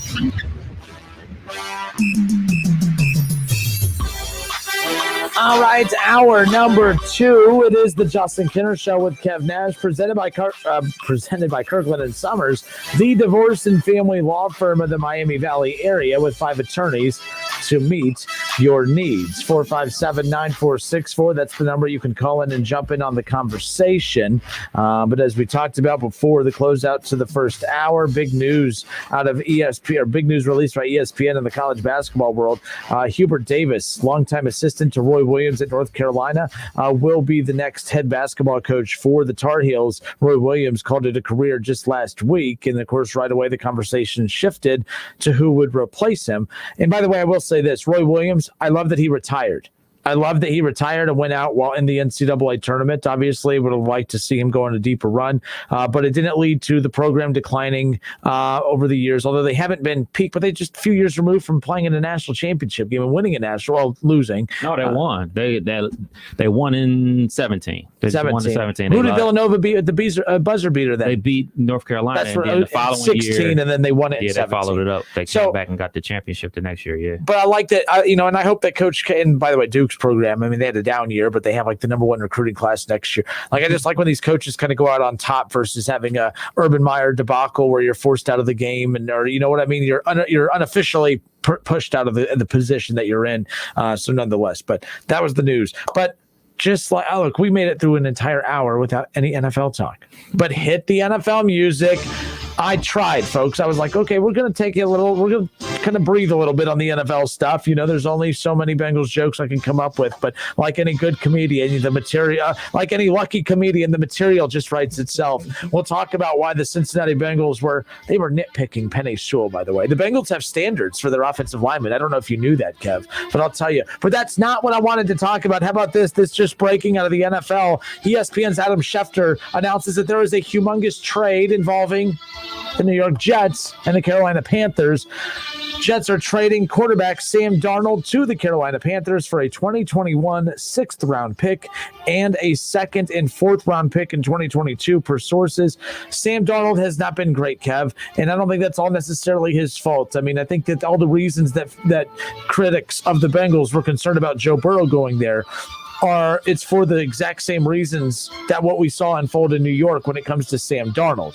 Sam Darnold only a 6th round pick. I mean, you only had to give up a 6th round pick to get Sam Darnold. That could end up being a huge steal. That's a B. That is not a fly, by the way. What the hell is that thing? That thing is massive. It's like he's been eating. It's a fly. He's been eating. What the hell's it eating? What do we have in here? That you know what? It doesn't matter, folks. We're live on Facebook and YouTube. Head to Facebook, search the Justin Kinner Show. You can also search the ESPN Dayton YouTube channel, 1410 Wing AM, and watch the show live. You might even see the gigantic bird-sized bee that is floating around, or fly that is floating around this damn. I told you it was like Breaking Bad earlier, Kev. I was literally just pacing around real slowly around the studio trying to kill that damn thing. I thought I got it. I think I just knocked the wind out of it. It got up and flew away. You walked it off. But Sam Darnold has to be worth more than a 2021 6th round pick, right? Is he that bad? Did the Panthers just get a steal of a deal for Sam Darnold? Obviously, to be determined. But I think that is a steal. You gave up a 6th round pick to get Sam Darnold, who could arguably still be better than maybe 3 or 4 or maybe even 5 of the top rookie or the top quarterbacks in this upcoming draft right now. Yeah, man, it's all about fit, man. And I understand where the Jets are coming from. I understand, like, they got the new head coach. They're going to be running a different offense and everything like that. They figure, look, man, we just want to come in here with a clean slate. I know the coach want to come in there with a clean slate, and I think that he deserves a clean slate. And I'm talking about Sam Darnold needs a clean slate. Everything that he was put under with the New York Jets, with Gase, we can look at the example in Ryan Tannehill. When Gase was his coach, he was a debacle. He goes to Tennessee, sits down for half the year. They insert him into the starting lineup. They go on a playoff push, and then he was good on offense this year with the Tennessee Titans. So, you just want to get a fresh start as a player. And ultimately, for Sam Darnold's sake, I hope he does get that fresh start with the Panthers. Yeah, I mean, I don't know what this means. I think if you are the Carolina Panthers trading him to get him, I would have taken my chances with the Trey Lance, and I would have taken my chances. If Justin Fields, if those teams are all dumb enough ahead of the Panthers to let Justin Fields drop that far back, it would have been a steal of a draft pick for the Carolina Panthers as well. Basically what you did, though, Kev, is you picked it. Let me ask you, Sam Darnold, Trey Lance, Sam Darnold, Justin Fields. Sam Darnold, Mac Jones. Darnold. But convincing, like, easy answer for those. See, for me, it's not easy. I don't know. I think the unknown of the rookie quarterbacks versus what we already know about Sam Darnold makes the other ones way more appealing. Like I said, easier to sell too. It's their job. Yeah, definitely easier to sell when you have something that nobody's seen before. Oh, yeah, it's absolutely easier to sell to your fan base. But it's up to the coaches to coach these players up. I used that analogy a couple weeks ago when I was talking about my nephew learning how to read. That's the coach's job to put these guys in position to succeed. You can't just expect guys to go out there and run the offense that you say that we're going to run. No, a good offensive coordinator, a good offense, you build it around the players. You don't just run an offense and say, hey, man, this is what I run. You guys better learn it or else. No, all right, these guys aren't good at this, so let me adjust my offense to make sure we can succeed and win games. That's what good offensive coordinators and good coaches do. And the problem with that, though, there's not too many examples of quarterbacks who don't get it in one system and all of a sudden it just clicks in the next. Baker Mayfield, is that an example? Yeah, that's an example. But I need to see more than 1 year of that before But Baker did seem to show. To be perfectly honest, you can look at Josh Allen as well. But he's had the same coaching staff from the very beginning, though. But they tooled up the offense by putting more weapons around him. They went out and got a Stephon Diggs. They got a Beasley and everything like that. They got the big. But that's not changing coaching. That's just giving him players. Coaching. Yeah, but they changed the offense. They said, you know what? We're not gonna just be 3 yards in a cloud of dust. We're gonna put you in a spread type of system. He's running basically the offense he ran at Wyoming. They said, all right, man. Well, we're gonna, instead of putting 2 tight ends on the field and trying to ground and pound, you know what? We're going to put 3 receivers out here and we're going to put you on the edge and use your athleticism instead of just trying to make you be in a standing up pocket quarterback. Instead of trying to make him out to be Jim Kelly, put him on the move. cut the field in half. That's why they went and got Mitch Trubisky, because like, all right, man, our offense is geared around an athletic quarterback, putting him on the move. So our backup quarterback is just as athletic as our starter. So if our starter goes down, then we can have a backup that can do the same thing. And when the Chicago Bears were putting Mitch Trubisky on the move and bootlegs and, zone reads and spreading the ball out, he was way better than, hey, man, we want you to be a drop back 3 steps and get it out real fast type of quarterback. You got to adjust things. So I'm all about the coaches adjusting to what the players can do, as opposed to just saying like, oh, man, it ain't working, time to find somebody else. But sometimes players can't be adjusted too. Oh, and putting talent with players doesn't necessarily make them better. Baker had every piece of talent you could imagine. He had Kareem Hunt, he had Nick Chubb, he had OBJ, he had Jarvis Landry. He had all the talent he needed, and it was the coaching that was the problem and shifted up. So that's why I don't know how much changing Buffalo necessarily did. It does make it easier when you put talent around him, but also just another year of growing into the system. Sam Darnold, it doesn't look good. That's why I'm saying I find it odd that Carolina would do this. Or maybe Carolina thought, you know what, for a 6th-round pick, if we can get Sam Darnold, maybe they still draft their quarterback. Trey Lance has so few games that they just traded for Sam Darnold. Sam Darnold could be their starter. This might be their insurance policy for Trey Lance. I'm not convinced that the Panthers do not go that route. But now they have another thing here, Kev. The only reason I have a problem with this too is they already had Teddy Bridgewater. Mm-hmm. So now I'm thinking, okay, they got Sam Darnold. Now they won't take a quarterback with that number 8 pick, right? Like if you already have Bridgewater, and Bridgewater's going to be ticked off too, so he's going to probably be moving out. So you don't draft Sam Darnold to start him for a year and then draft a rookie quarterback, do you? Or do you? If that was the case, you might as well have just kept. You might as well have just continued what you were doing with your current quarterback, obviously, and then continue to draft the rookie from there. I find this fascinating, but nonetheless, I am interested who the Panthers could potentially go after now with that number 8. Kyle Pitts, maybe, if he drops that far. I don't see Kyle Pitts dropping that far, but you know how they love their tight ends. They don't have Olsen anymore. You get your quarterback and the tight end. We've seen how that works, but that was more so under the Rivera era. Obviously, we don't even know what this era is going to look like yet. They don't even know who their quarterback is. I'm still not convinced it's Sam Darnold, but that's who they're going to roll the dice with. What do you do with Teddy Bridgewater? Teddy's going to be gone. They're going to let him go. Yeah, they're going. I mean, what's the point of, especially if they draft a quarterback?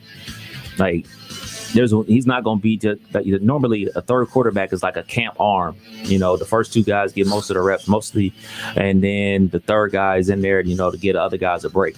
Teddy Bridgewater is a veteran in this league. He's not going to be around like to be a camp arm, and he's paying a lot of money, and they're not going to pay him a ton of money like that for him to be a camp arm. They're going to go ahead and let him go. All right, so here's your draft lineup again, and we're not going to spend too much time on this today, but obviously the Jags at 1, Jets at 2. The Jets move on from Sam Darnold. Wilson is their guy. You would assume now moving forward. The Niners, the big question mark is not if they'll take a quarterback, but which quarterback they take right here. At number 3, you don't give up the draft capital that they did to trade up to get a tight end or a wide receiver. So they're taking a quarterback at number 3. The Falcons at number 4, are they going to get their quarterback of the future, or are they just going to load Matt Ryan up with some more weapons? Maybe a Kyle Pitts, maybe a Jamar Chase, Devontae Smith, whoever it is. I'm curious. The Panthers, there's question marks there. The Bengals have this identity crisis. They don't know who the hell they are. I have no clue who the hell they are. I do know what they are. They're laughable. I don't know what they're doing. But they're at number 5. They do have a lot of options, but it's a lot of options that they've opened up and created for themselves, which doesn't necessarily mean that's a good thing. The Dolphins are at number 6. They have Tua Tagovailoa. They're probably taking a wide receiver. The Lions, they could take Micah Parsons. They could take, they could take an offensive weapon as well. But the Panthers at 8, they intrigue me. They could trade back now. Right? Like they could trade back now, because if you have Sam Darnold, and that's your quarterback, I'm wondering who would trade up. The Browns? The Browns might want – I mean, do you see what you can get for that 8 with the Browns so that the Browns can get up and get Micah Parsons? I would love that. Browns fans, what do you – 457-9464 if you want to get in on the conversation, 457-9464. But that number 8 pick for the Panthers now, they don't need to sit there. They can kind of acquire – if I'm the Browns, I trade up. I knock on their door and say, what do you want for that number 8? We really want Micah Parsons. What do you know? We'll give you our first. We'll just swap first and maybe another second-round pick if you have to. The Browns desperately need not just a linebacker, but a great one. And I think Micah Parsons has the opportunity to be that. So maybe that's what they do there. Keep an eye on that one. If I'm a Browns fan, keep an eye on the Panthers at number 8. I think that the Panthers and Andrew Berry can work some magic there, because the Panthers don't desperately need that pick anymore, Kev. They just don't. They do because they're so bad. They do because they're so bad. But if you're bad, you need more draft picks. Right. I just don't know. To be perfectly honest, I just don't know. I would like to see. Of course, they're going to try to trade Teddy Bridgewater first. They're going to try. Nobody's going to bite. Nobody's going to give them what they want for Teddy Bridgewater. But they got to try that. So you're going to try that, and after they strike out on that, is the play to trade down so you can get more, or just go ahead and stay where you're at and potentially, get the lineman out of Northwestern, because they need line help. They need a lot of help because they're a bad football team.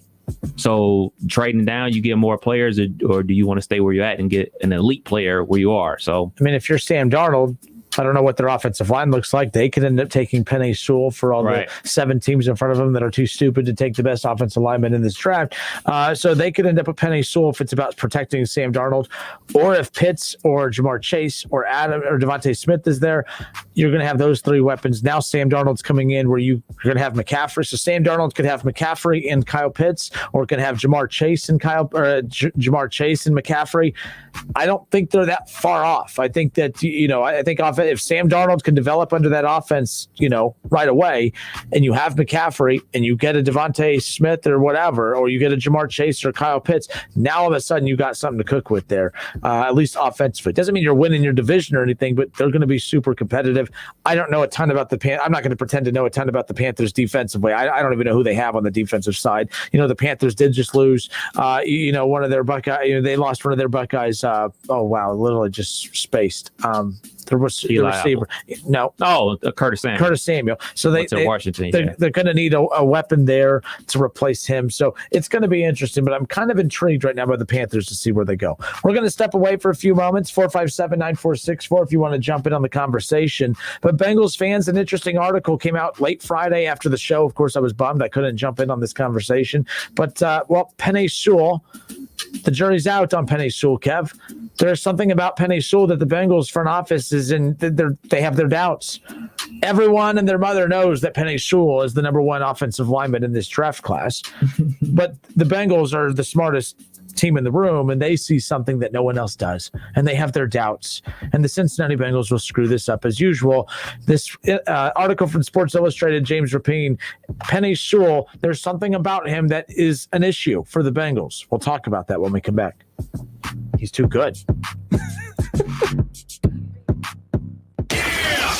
It's the Justin Kinner Show with Kev Nash on 1410 ESPN Radio. ESPN 1410 Wing AM weather. This afternoon will be partly cloudy, a high near 75. Tonight's going to be partly cloudy, a low near 50. And tomorrow's going to be mainly clear and sunny, a high near 80. I'm Pete Spivak for 1410 ESPN Radio. I'm Terry Krupp of Laird's Tax and Accounting. We are excited to announce we are open and here to help with your tax preparation needs. We offer multiple options, both convenient and safe. You can drop off your tax return, upload it to our secure website, or call for an appointment. We have 5 locations in the Miami Valley and 1 in Columbus to serve you. No matter the situation, we're confident we can do the job right. Visit Laird'sTax.com or call 937-325-6571. Laird's Tax and Accounting, here for you to ensure continued confidence in your tax return. Folks, you won't find old Roy at Homestead Feed and Supply. We carry raw-coated Canidae, a new product. Less in, less out. Best breed, an Ohio company. Blue Buffalo and other premium dog foods. Because you love your dog, Homestead Feed and Supply, 1833 North Dayton Lakeview Road. Tell them the Colonel sent you. For the ones finding new ways to ensure the job always gets done. For the ones wearing many hats. For the ones who are hands-on, even from far away. And the ones keeping business moving forward. We are Grainger, offering supplies and solutions for every industry, with 24/7 support and experienced staff at over 250 local branches. Call, clickgrainger.com, or just stop by. Grainger, for the ones who get it done.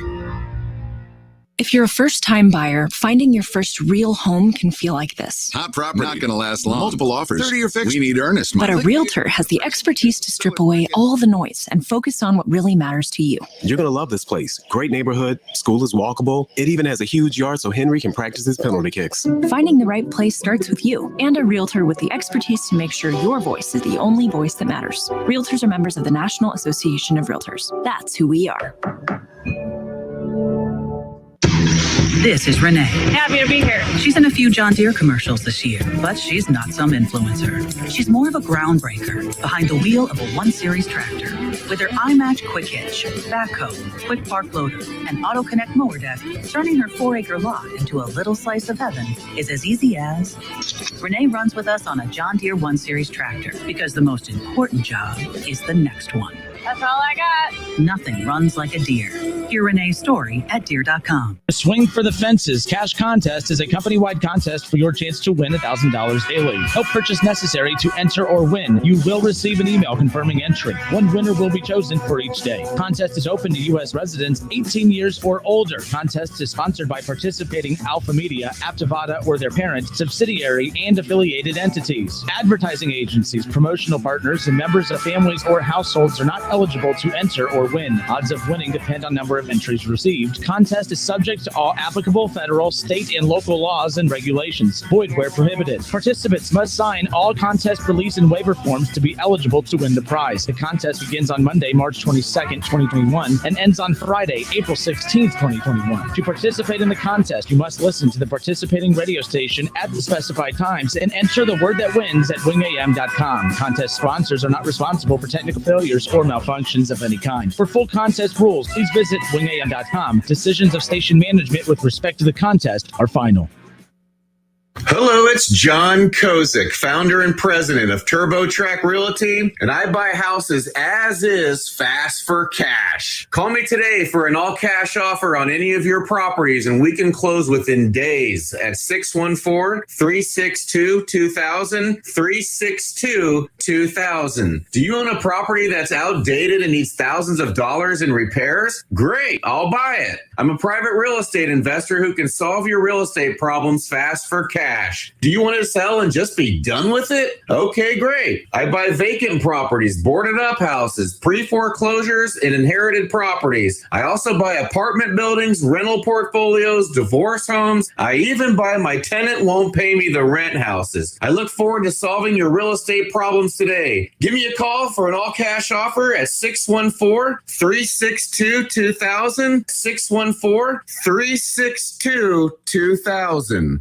How clean is your nose? Most airborne germs and allergens invade through the nose, your body's air filter, its first line of defense. You wash your hands and brush your teeth, but what about your nose? Did you know there's an easy way to keep your nose clean and help your body protect itself? It's called Navage Nasal Care. Navage uses powered suction to clean your nose by flushing out pollen, mucus, bacteria, and viruses. Millions use Navage for fast, all-natural relief from sinus congestion and allergies, and to breathe better, sleep deeper, snore less, and feel healthier without drugs. Navage is easy to use, affordable, and it comes with an absolute guarantee of satisfaction. And 50,000 independent online reviews averaging 4.7 stars show just how much people love their Navage. You wash your hands and brush your teeth every day. Now you can clean your nose and help protect your health with Navage. At Navage.com, CVS, Walgreens, Bed Bath & Beyond, Target, and Rite Aid. Navage. Navage. Make good nasal hygiene your new normal with Navage. Clean nose, healthy life. 30% of ID theft victims suffered multiple types of identity theft. Get LifeLock. Save up to 25% off your first year at LifeLock.com, promo code RISK.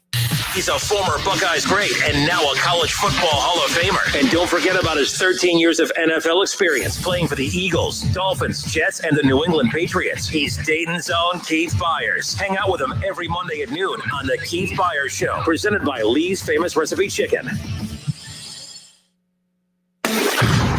College football playoffs, Browns, Bengals, Buckeyes, and more. Catch the Keith Byers Show Mondays at noon on 1410 ESPN Radio.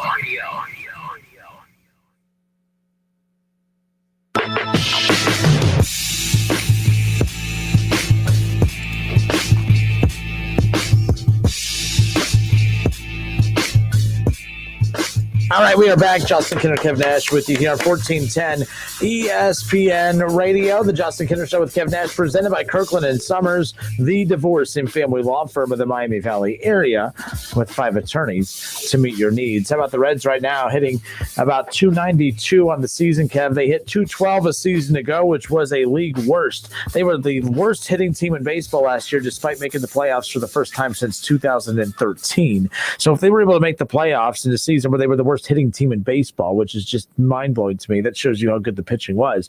But imagine what they could do. And again, I don't expect them to, look, this is a good hitting team. They're going to win a lot of games if they continue hitting the ball the way that they do. They got to stay relatively healthy. It's not about the offense. I never once believed last year that they were the worst hitting team. They had the worst hitting season of anybody, but they are not the worst hitting team in baseball, not even close. This is actually a very good hitting team. When you look at what Jesse Winker brings to the table, and Eugenio Suarez and Nick Castellanos and Mike Moustakas, and look what Jonathan India is doing early on as a rookie. Joey Votto, he's not the old Joey Votto. He's old Joey Votto, but again, he still provides a lot of, he still provides a ton of production for this offense, just not at the level of which we're accustomed and used to seeing him perform at.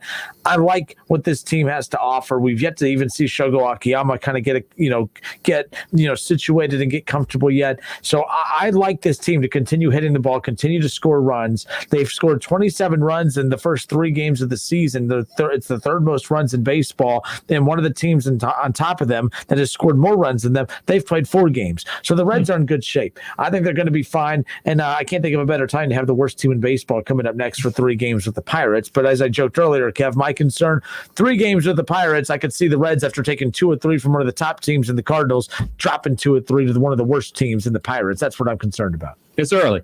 Oh, yeah. No, in all seriousness, you want to start stacking wins. And when you got a team that is basically just playing out the fiddle this early in the season, like the Pirates, you want to just go ahead and handle business. Of course, we're not expecting them to sweep them every time that they play the Pirates and everything like that, but you want to win the series. You want to win 2-3 or 3-1 every single time.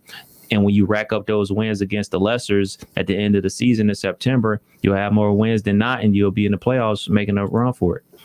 Other news we just talked about as well, the Carolina Panthers have made a trade. They're getting rid of their 2021 6th-round pick, big whoop, as well as a second round in 2022 and in 2023. So to get Sam Darnold.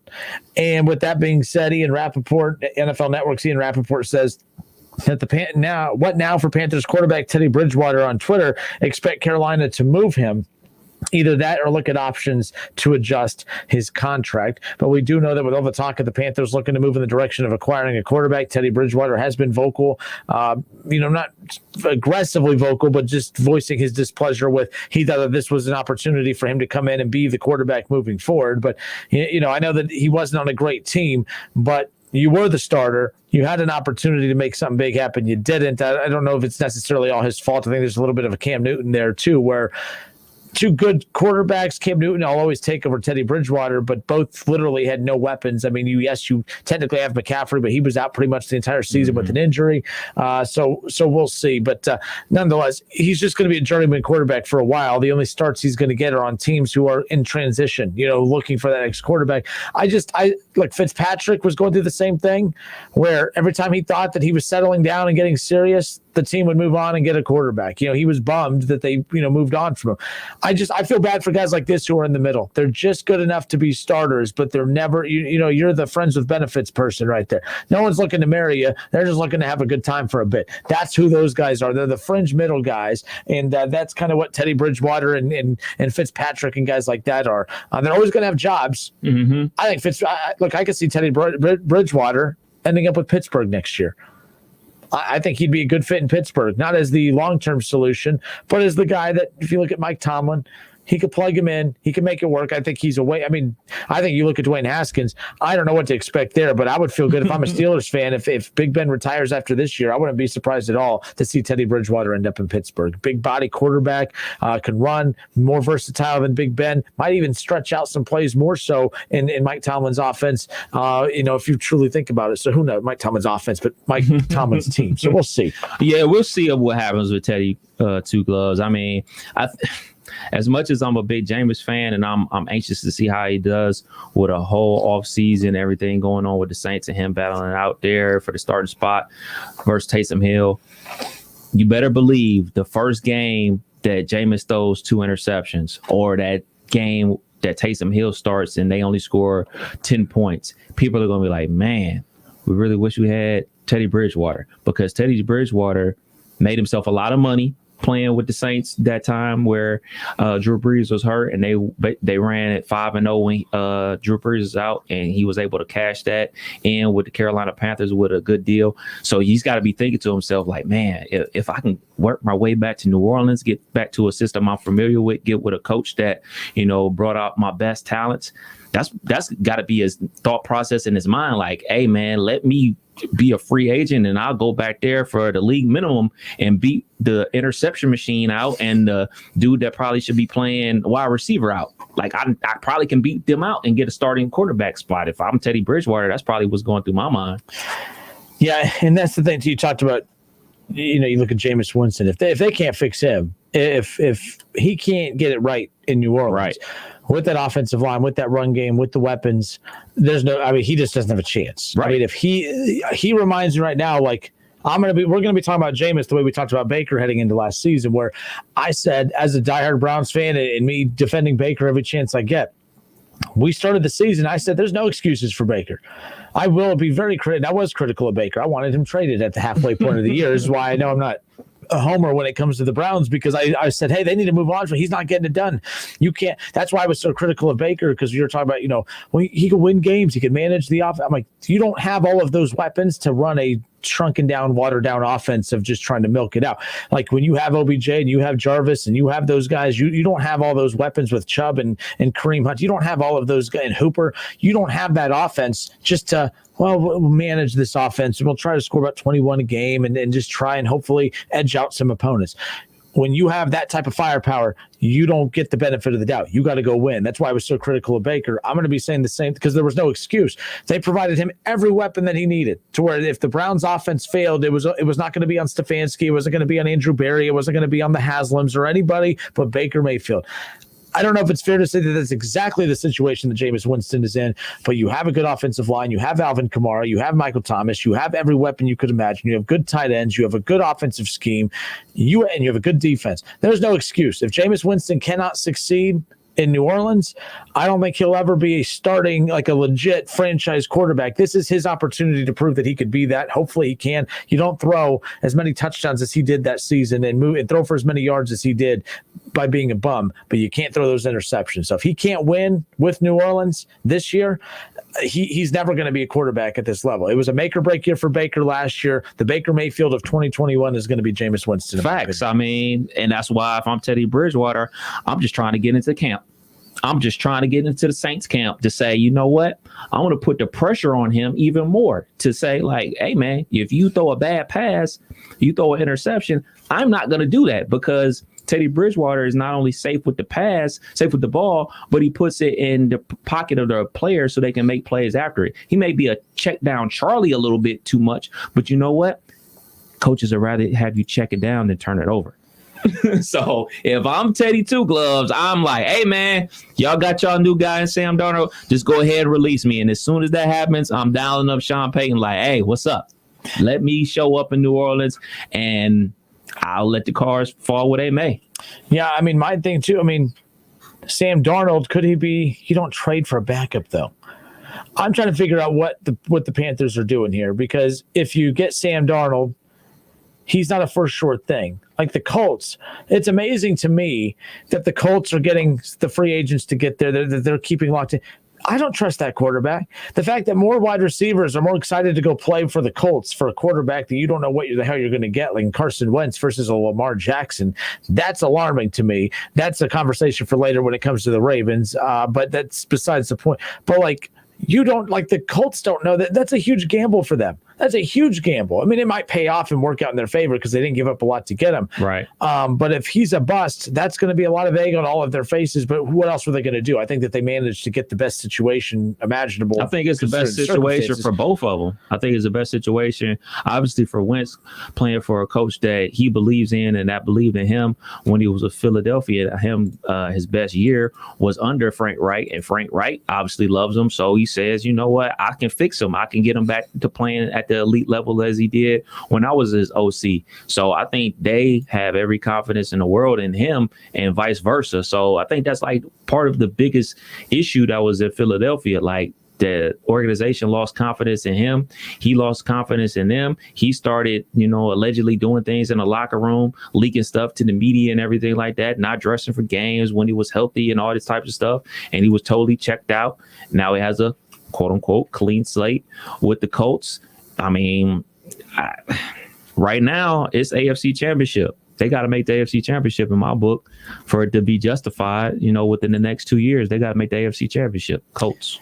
Yeah, and I brought that situation up because of just the uncertainty. But going all in, saying, hey, we feel pretty confident on this. I've always said this: if hope is a strategy, it's not a strategy. You can't hope for anything. But sometimes you have no choice but to hope, and the Colts have no choice but to hope right now. There's that damn B/fly again. That thing is just gonna. I mean, that thing is massive. It is unbelievable. Too good. What's in the trash can? That's what I mean. So we eat every time Lee's drops off food or any of our food sponsors, man. We always down all that. So it's not like there's food in the trash that's getting. People are like, what the world? There's this massive fly. I mean, it's the biggest fly I've ever seen. I thought it was one of them yellow jacket bees earlier, but no, it's just the biggest fly I've ever seen in my life. Well, you're from Texas, man. You've seen horse flies before. I see scorpions. Oh, I'll deal with horse flies. I see scorpions. I see snakes. No, thank you. I don't do it. But real quick, I brought that up about the Colts because of the Panthers. You release Teddy Bridgewater. I still think if you release Teddy Bridgewater, that means they're still drafting a quarterback. I could see the Panthers still selecting a quarterback at number 8. Who is that going to be, though? It could be Trey Lance. I mean, Trey Lance.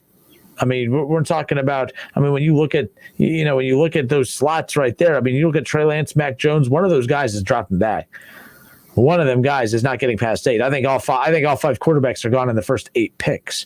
So that's why I think Carolina could be even with the Sam Darnold pick. Because if you lose Teddy Bridgewater, you still need a good backup. And if you get Trey Lance and Sam Darnold's the backup, that's a good backup. Or if Sam Darnold's better than Trey Lance in camp, Sam Darnold's your starter. You develop Trey Lance like the Chiefs did with Patrick Mahomes. If that's what you're hoping unfolds there, we will see how all this pans out, but I do find this interesting nonetheless. It's the Justin Kinner Show with Kev Nash here on 1410 ESPN Radio. One thing we did not get into yet that I teased that I promised you were going to come up. So the Cincinnati Bengals, Kev, have been fairly critical of Penei Sewell, and I don't get it. Penei Sewell, when we started getting to the point where we're nitpicking things here, how's this for nitpicking? And the Cincinnati Bengals have standards, apparently. Arm length. Penei Sewell, we've never heard of arm length being an issue this entire stretch. For the years that we've been talking about Penei Sewell being the next Anthony Munoz in the NFL, no one's ever brought up arm length, and I'm not saying that arm length is not something to be concerned about if you're looking at an offensive lineman.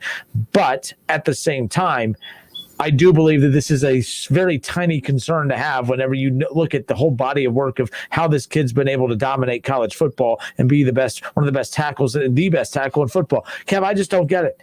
All of a sudden now the Bengals know. By the way, I don't trust the Bengals picking out a good I don't trust the Bengals' ability to pick out a good offensive lineman, much less try to wean them out.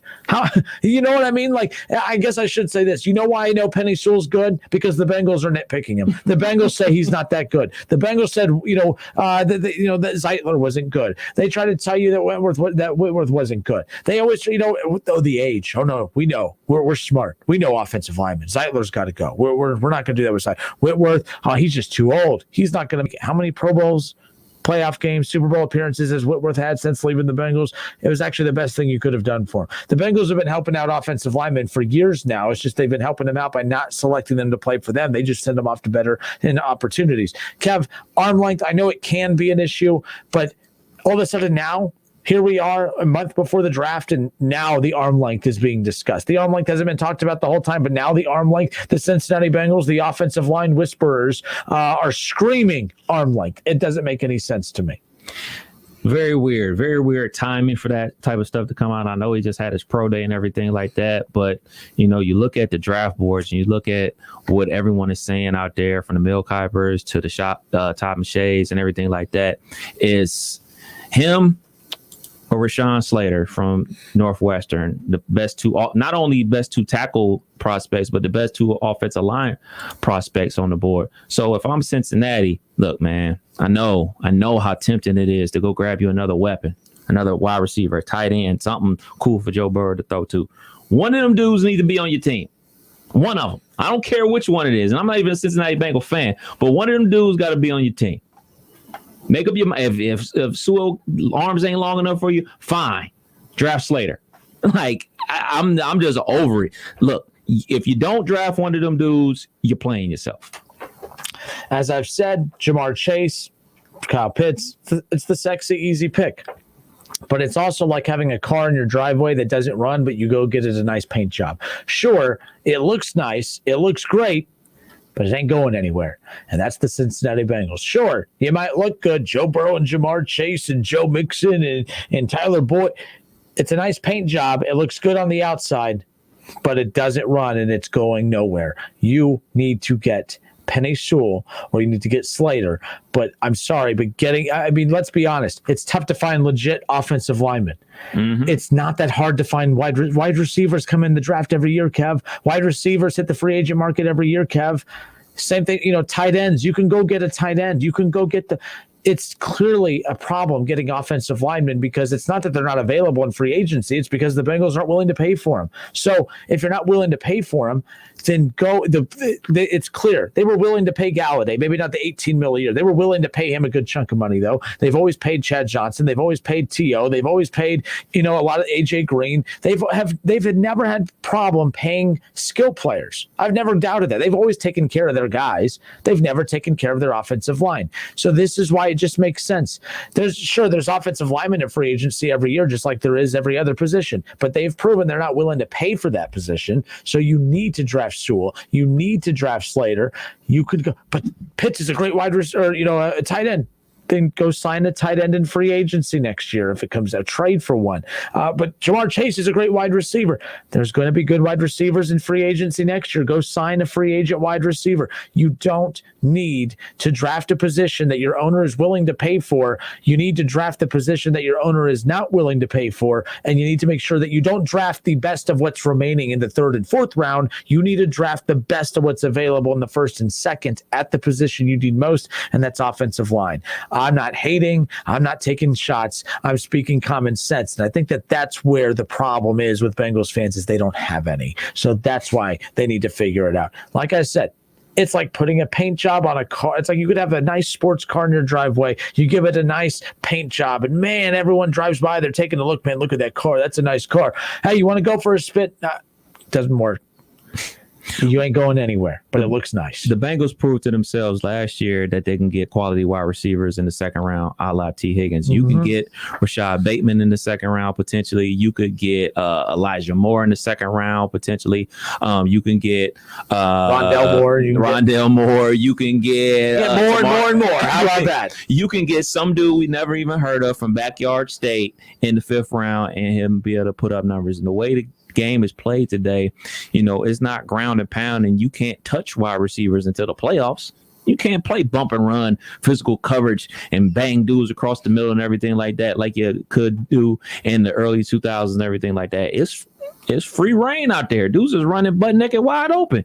You can find dudes that can run real fast and catch the ball in later rounds, unless you're just desperately needing like a big time playmaker. But you have one. You have multiple big time playmakers at the wide receiver position.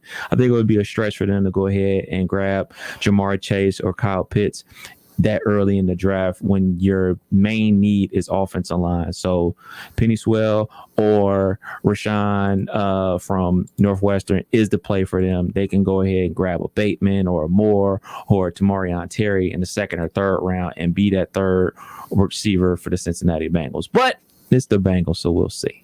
We will see. It's the Justin Kinner Show with Kev Nash on 1410 ESPN Radio. We'll keep an eye on that. And again, I just thought that report when the Bengals were being critical of him. I'm like, really? That's cute. I didn't know the Bengals had standards when it came to their offensive linemen, but it's good to know that they pretend to have some.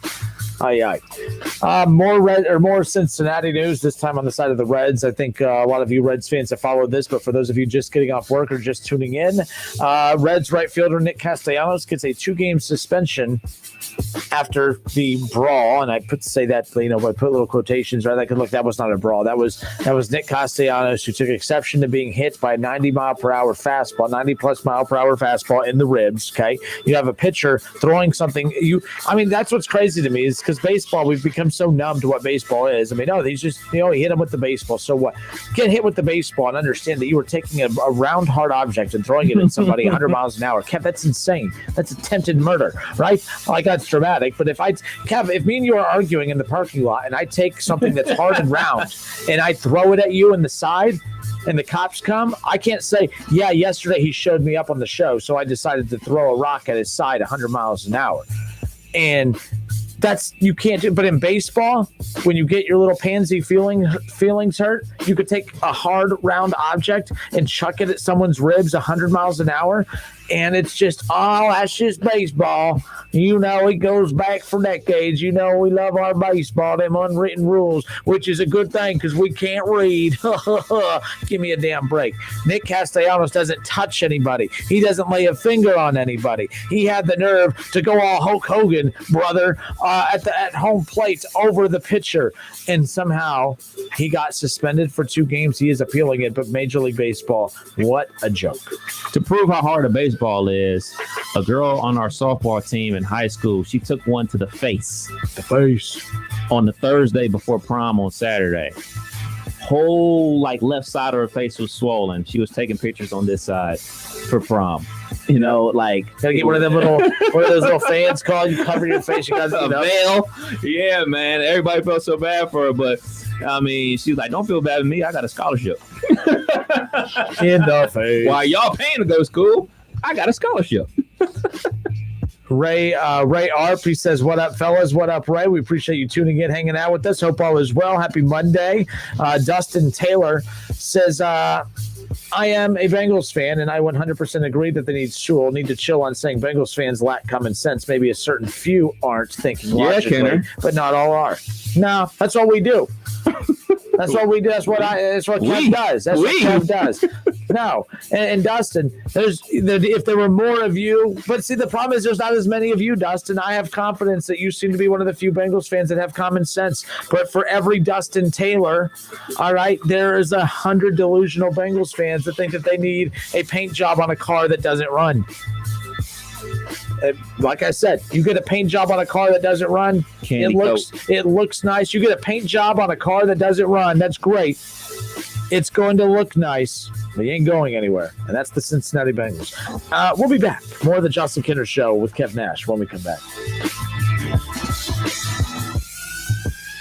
Listen, stream, watch. It's the Justin Kinner Show with Kev Nash right here on Dayton's ESPN Radio, 1410 Wing AM. There's been a lot of talk about the chicken sandwich wars lately, but only Lee's Chicken Sandwich is made famous. At Lee's Famous Recipe Chicken, homestyle happens here with our chicken sandwich combo for only $5.99. You'll get a fresh, never frozen chicken breast in your choice of famous recipe or spicy, topped with chipotle ranch and pickles on a brioche bun, all served with a regular side and drink. Get a taste of fame with our chicken sandwich combo for only $5.99. Only at Lee's, famous for chicken. You have empty office space to fill or home office to create. You know what you need. You know what you'd like. But you also have a pretty good idea after you've shopped around the usual places what you need and what you like might not happen. Well, then you haven't been to Charles Larrick's Warehouse Outlet. Nobody has their selection. Nobody has their discounts. And every week there's something new. If you need office furniture, Larrick's Warehouse Outlet can sell it to you for half the price and below manufacturer's selected prices. Half price and below on hundreds of items. Selection from budget to the best. Really, desks from $50 to $5,000. Filing cabinets from $25 to $500. Before you go anywhere else, do yourself a favor and come to Larrick's Warehouse Outlet. With 25,000 square feet of selection, you're not going to go anywhere else. Larrick's Warehouse Outlet at 23 McOil Avenue, Dayton. Open Monday through Friday, 9 to 6. Larrick's, continuing the tradition.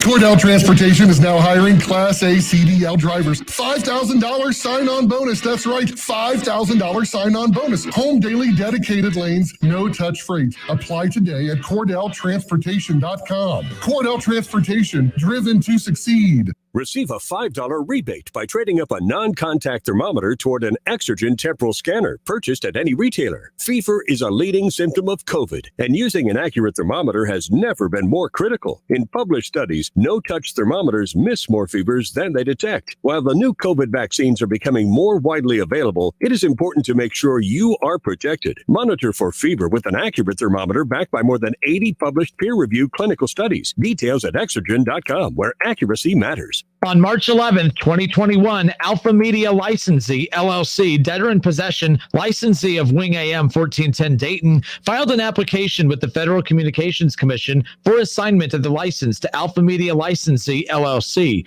Members of the public wishing to view this application or obtain information about how to file comments and petitions on the application can visit publicfiles.fcc.gov and search in Wing AM Public File. An MBA from Ohio Dominican University fits your goals and your life. One thing I try to do with any new challenge I face at work is to ask myself, why am I doing it this way? And really take a look at the process. I learned that here at Ohio Dominican, to think critically and to look at all sides of a challenge. Earn your MBA 100% online in just 16 months. 7 concentrations available, now including healthcare administration. Get started at ohiodominican.edu/MBA. Paint? No, Paramount isn't just paint. It's the #1 paint in overall interior hide and stain resistance, providing the most advanced protection in just one coat. And now you can get that same outstanding protection with our new Paramount One Coat White. This first-of-its-kind one-coat ready mix white provides a beautiful white finish. You'll find Paramount paint exclusively at Menards. In third-party tests, interior paint claims versus super premium home center brands in eggshell sheen. Get 11% off everything now at Menards. Savings or mail-in rebate. See store for details. Dell Technologies advisors listen to your small business needs so they can provide you with tailored solutions powered by Intel vPro platform. Call today at 877-ASK-DELL. Hey everybody, it's Stephen A. Smith, and everyone knows my feelings on Cowboys fans. But really, Justin Kenner, you're a Cowboys fan and a Browns fan? Good Lord have mercy. I don't know what the hell to do with y'all. I really don't. It's the Justin Kenner Show with Kev Nash, weekdays from 3 to 6 p.m. on 1410 ESPN Radio. On Twitter, make sure to give us a follow. Search 1410 Kenner for Justin Kenner on Twitter. That's 1410 KINNER and ESPN Dayton for the station Twitter handle. Hi, my name is Brian Summers, and I'm an attorney with Kirkland Sommers. We are a law firm dedicated to divorce and family law. We have 2 locations serving Miami Valley, one near Austin Landing and the other in Troy. Remember, we're not part-time divorce and family lawyers. We're full-time here for you. Kirkland Sommers, trusted and experienced, a family law practice dedicated to serving you. Visit them online at kirklandandsummers.com. That's Summers with an O, kirklandandsummers.com. Attention Class A CDL drivers. Looking to be more than just a number? Yoel Transportation in Dayton is looking for drivers with at least 1.5 years experience. Yoel has open positions for no-tarp flatbed drivers and no-touch regional or local van drivers. Yoel is ELD compliant and offers 401k with match, medical, dental, vision, holiday pay, vacation, safety bonuses, and now has a rider policy. Call Rick or Joe at 937-294-5933 and ask about the $5,000 sign-on bonus today. And let me get right back to you. Sandra, those banners go out tonight. Can you pack them? Indeed. Knows unexpected growth can stretch your business thin. On machine 4? Like at Monica's print shop. To fulfill orders on time, she needs to get started hiring right away. I need Indeed. Indeed you do. And the moment you sponsor a job on Indeed, you get a short list of quality candidates from our resume database. Visit Indeed.com/credit and get a $75 credit for your first sponsored job post. Terms and conditions apply. These days, it's okay to do some things halfway, like wearing your pajama bottoms on a work call. But managing your prescriptions shouldn't be one of them. That's why CVS has a proprietary search tool to find ways that may help lower your prescription costs, and will deliver them for free. No wonder CVS customers are better than most at staying on prescriptions, which tends to make you healthier. Come in or call today and get a free prescription savings review at CVS. Savings vary. Not all patients eligible for savings. Delivery restrictions apply. Visit cvs.com for details. There's never any FOMO with the iHeartRadio app. You won't ever have to miss out on your favorite shows and contests with this radio station again. Radio 24/7, 365. We're here when you want us. Stay connected and listen anywhere when you download the free iHeartRadio app. Listen to this radio station on the radio.com app. Connect with your favorite radio shows through contests, social media, and podcasts. Create custom alarms with your favorite radio stations, all free with the radio.com app. Attention men under the age of 35. You know what really impresses the ladies? When a guy has a few drinks and later gets pulled over for buzz driving. That could cost you around $10,000 in fines, legal fees, and increased insurance rates. There goes let's grab dinner and a movie. Oh, I know. You drive more carefully when you're buzzed. You've proven that hundreds of times. A woman admires that kind of confidence. And you've practiced how to speak if a cop does pull you over. Slowly, clearly, and politely like, "Good evening, officer." A woman admires that kind of foresight. And what woman doesn't find it adorable that you call it buzzed even though the law calls it drunk? You can kiss $10,000 goodbye, along with any chance of having a girlfriend. Because nothing says I'm a catch more than a guy who lives in his parents' basement and calls it my place. Buzzed, busted, and broke. Because buzz driving is drunk driving. A message from the National Highway Traffic Safety Administration and the Ad Council. You wanted to see me? Yes, please, have a seat. So here's the thing. When this company brought you on, we took a chance on you. You didn't have that 4-year college degree we typically look for. Right. But we gave you a shot anyway. And since then, you've worked incredibly hard and given it your all. Thanks. You've been an important asset to the team, but I don't think you can be an intern here anymore. We want to hire you. You're serious? Absolutely. Find your next great employee. Introduce yourself to the Grads of Life. Who are they? Talent worth knowing about. Young adults of unique determination and experience. An ideal fit for your company in an entry-level position, internship, or even mentorship. They might not have every qualification you typically look for, but they're exactly who your company needs. I won't let you down. I know. Don't miss out on a resource many innovative companies have already discovered. Go to gradsoflife.org to learn how to find, cultivate, and train this great pool of untapped talent. Brought to you by the Ad Council and gradsoflife.org. Excuse me. I know you have a 9 o'clock, so I'll keep this short. I'm the business suit in the back of your closet. You wore me nearly every day before your office went, quote, casual. I used to be the CEO of your closet. Now I'm just that one intern no one ever talks to. I always thought you'd circle back with me, get granular, keep me in the pipeline. But nada, nothing. Don't you remember the McKittrick presentation? You spilled coffee on me and I still looked amazing during the breakout talkback Q&A. So I think it's time for me to move on. I've got a great resume and I absolutely crush it in interviews, okay? Let's make this a clean break. Shift the paradigm. The only thing I ask is that you think outside the box here and do this. Take me to Goodwill, where I can really make a difference. Your donations to Goodwill create new jobs, training programs, and education assistance for people in your community. To find your nearest donation center, go to goodwill.org. Donate stuff, create jobs. A message from Goodwill and the Ad Council. Express Employment Professionals matches people with the right skills with the right jobs. To find your next job, visit expresspros.com and find the location near you. Attention men under the age of 35. You know what really impresses the ladies? When a guy has a few drinks and later gets pulled over for buzz driving. That could cost you around $10,000 in fines, legal fees, and increased insurance rates. There goes let's grab dinner and a movie. Oh, I know. You drive more carefully when you're buzzed. You've proven that hundreds of times. A woman admires that kind of confidence. And you've practiced how to speak if a cop does pull you over. Slowly, clearly, and politely, like, "Good evening, officer." A woman admires that kind of foresight. And what woman doesn't find it adorable that you call it buzzed even though the law calls it drunk? You can kiss $10,000 goodbye, along with any chance of having a girlfriend. You wanted to see me? Yes, please, have a seat. So here's the thing. When this company brought you on, we took a chance on you. Whether you're at home, at work, or in your car, tune in to ESPN 1410 Wing AM or stream us live at wingam.com. WING 1410 Dayton.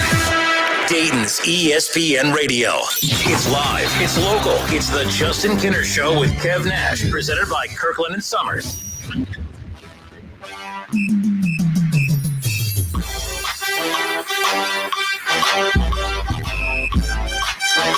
All right, we are back. I'm Justin Kinner. He's Kev Nash here on 1410 ESPN Radio. Hope everyone's having a great day. Happy Monday. Reds baseball tonight, 6:10 the pregame, 6:40 the first pitch. Reds and Pirates, game one of a three-game series, all from Great American Ballpark. So I was interested, okay, if I wanted to buy tickets to a game, I started looking at it. They sell everything, and you have to buy at least 2 tickets, or at least 4. Okay. Everything is sold in pods. I'm curious, folks, for those of you who have been to a Reds game, again, there's been 3. Excuse me. Holy smokes. I'm curious, what has it been like? Watching the game on TV, listening to it on radio. I mean, I'll never overvalue or undervalue. What's that? What's the phrase I'm looking for? Underappreciate. I mean, I've never appreciated fans at games more now than I ever have.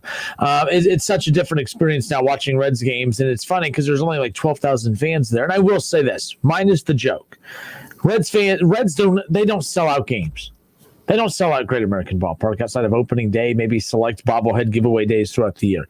But on average, this doesn't look that different than what we normally see. I'm used to watching a Reds game and seeing a dispersed crowd.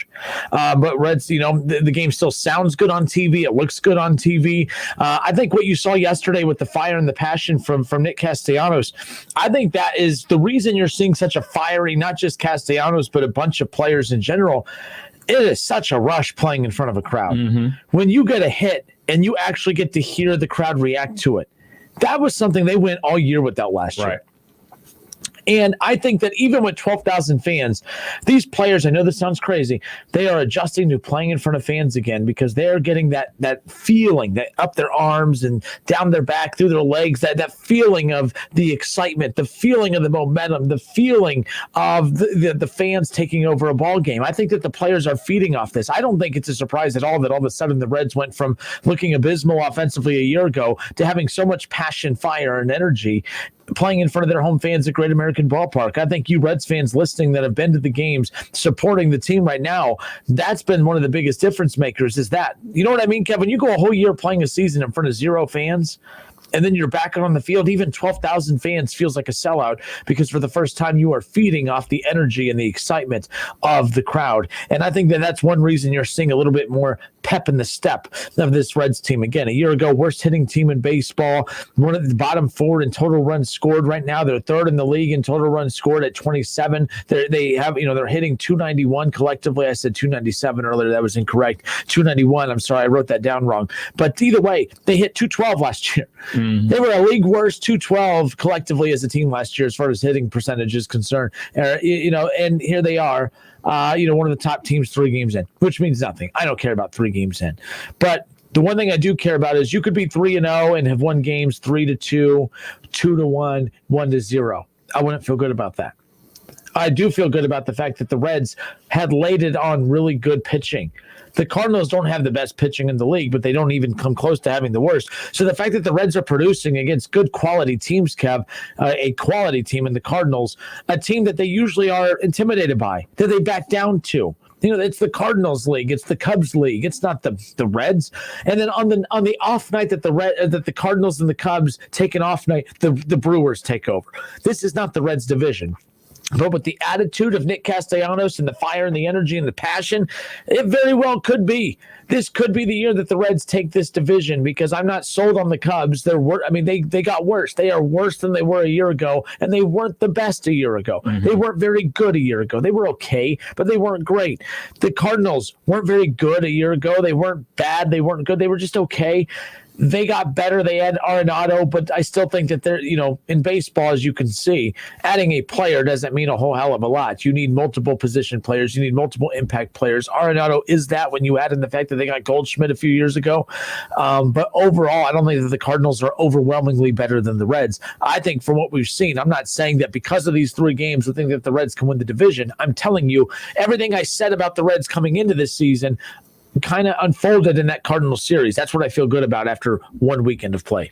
Yeah, you got to think from the players' perspective, they got sick of, us talking heads on the radio and TV, and even their managers saying, all right, guys, we got to bring our own energy. All right, guys, let's bring our own energy. No, we need some energy from our fans that care about the game as much as we do. They want to see us win just as bad as we want to win the game. They feed off of that. A guy that I know definitely feels like that, former Cleveland baseball team member, Francisco Lindor, he talked about it nonstop last season. And it got to the point where fans were starting to get upset with him to say, like, look, man, we don't care, man. Go out there and play some good baseball like you normally did. But it had an effect on him.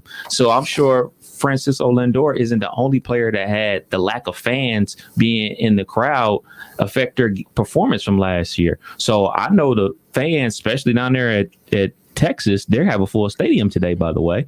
I know they feel excited to have fans back in the stands, people cheering for them, instead of that good old phrase, pack your own energy and everything like that. So it's definitely going to be something to see on TV for us, is watching on TV, but actually going to the game and actually being a player out there, having that roar of the crowd again. I bet you was something that they've been longing for a long time now. And, eventually by, June, it'll be the same old, but right now, early in the season, get you through these, well, not today, but like those days where it was snowing outside during the opening day, which was less than a week ago, by the way. On those type of days, and let's not get it twisted, man. It's still April. It can still snow again. So for those days, for the fans to give you that extra oomph, yeah, the fans are definitely needed and definitely appreciated. I'm curious, in 457-9464 is the number to call in and join in on the conversation. Reds fans, what'd you think about what you saw over the weekend? And for those of you who have gone to games, I want to hear from you as well. What's the atmosphere like at these games? That you have to wear the mask. I'm seeing a lot of people not wearing masks because, of course, you can eat and drink. You don't have to wear them while you're doing that. And like I said, my way around that, I'm going to go buy a beer. I'm going to hold my beer. And every time I see a concession worker come by or whatever, and they look like they're going to point at the mask, I'm just going to look at them and start chugging my beer the whole time. Like that. That's how you get away with it right there. That's what you do. But I'm just curious, what is the ballpark like? How are they welcoming fans? And is it nerve-wracking as a fan going to a game where that like there's so many eyes on you, making sure you're wearing your mask, making sure you're socially distancing, making sure you're not standing too close to people, making sure and I think I could be wrong on this. I don't think the team stores are open. I think that so when I went to Universal a few months ago, you couldn't stand in line to order food. You had to order it on the app, and then they would buzz you when you can go pick it up. So that's how they kept from creating long lines, which again, it's not about being safe. It's about appearing to be safe. All that ended up happening, Kev, is that you place your order on the app to avoid creating lines and, to help prevent the spread of COVID-19. Punch your order in here. We'll buzz you when it's ready. Well, it buzzes you when it's ready, and then you go stand in line to pick up your order. So I'm curious, how that's being handled at Great American Ballpark. I know there was a lot more different procedures put in for that, but it's the contactless, concessions where you place your order on your app, in the ballpark app, and same thing, I believe, if I'm not mistaken, with the team store, with the you can get your jerseys, T-shirts, fan apparel, hats, and what have you. But I do want to know from people who have attended these games, kind of what they've experienced, and are you guys going this week? I'm tempted to go to the game on Wednesday. I'm really tempted to go on Wednesday, Kev. It's a 12:30, businessman special right there. I'm really tempted to go. I tell you that much. But man, the Reds, I cannot be more pleased with the start. Yes, I would have liked a 3-0 start, especially the fact that the one that you lost happened to be with Luis Castillo on the mound. But man, I tell you. So this Wednesday's game, that 12:30 game, would have been one of the games that you and Andy would have. 1-2. No, it depends. I mean, Back in the day? It depends if we would have had the suite or not. It would have been a sweet dude Wednesday if we could have pulled that off. But at times we used to get the suite during the season, and we would usually get them for the noon games. And we'd go down. I'd duck out for the day. I'd go hang out at the suite, and then we'd come back and do the show if I didn't get stuck in traffic. Cincinnati traffic. I remember, doing the show at Schlemmer. I'm like, hey, I'm on my way back. You might have to hold it down for the first hour by yourself, which he was more than capable of doing. But, sometimes the traffic gets a little dicey coming back from Cincinnati. It's that damn fly again. Where you go? It's behind the blinds. It's behind the one blind. You see it sticking out from the other side. I mean, he takes up a whole blind. It's unbelievable. By the way, Ray Arp Jr. says, nope, he was just checking earlier in with the show. He goes, is this still the I Hate the Bengals show? I love the Bengals, but hate Mike Brown. Hey, it's the I Hate the Bengals show, but we take requests all show. We'll play the greatest hits if we have to. But Reds and Pirates coming up, your lineup for tonight. If you head to wingam.com, every day we post the lineup at wingam.com. You'll be able to take a look right there. Everyone right away, I posted the lineup a little bit ago, and everyone said, well, you have, Nick Castellanos in there. He's been suspended for 2 games. He is appealing it. So I have not been updated, but with him appealing it, you are able to play that night. I'm just saying, if I'm the Reds, and you got this tough West Coast, tilt coming up. You got 3 at the Diamondbacks and 3 at the Giants. And the Reds do not fare well over on the West Coast, okay? They've historically never played well, and it's a tough road trip to swing, right? You're on the West Coast. It's a long road trip. You're there for multiple series. You're away from home for a while. It's tough to do. So Nick Castellanos is in the lineup tonight because he's appealing it. I don't really see many scenarios, Kev, where appealing a suspension works in your favor. So I don't really see Castellanos winning this. I would like to think that baseball would smarten up and say, well, you didn't hit anybody, you didn't touch anybody, you didn't spit on anybody, you didn't say any words that you're not supposed to say. I guess we need to shrink this. We just need to get rid of it, and we'll just fine you and call it a day. That's what should happen, but it's not what's going to happen. So if you are going to keep playing, it's the Pirates. I would rather Castellanos take the 2-game suspension in the Pirates game series and get it out of the way, as opposed to play in a game in a series that you're probably going to throw out of the Pirates anyways. So if I'm Castellanos, I just accept the damn suspension. Yes, it's stupid, but you're lucky that you were suspended coming out of the Cardinals series into the Pirates. I would rather him miss 2 games against the crap Pirates than to play against the Pirates, have his appeal denied, and then have to miss the first couple of games of the Diamondback series on the West Coast when the Reds are going to need every bit of firepower in that lineup that they can on their first road trip of the season.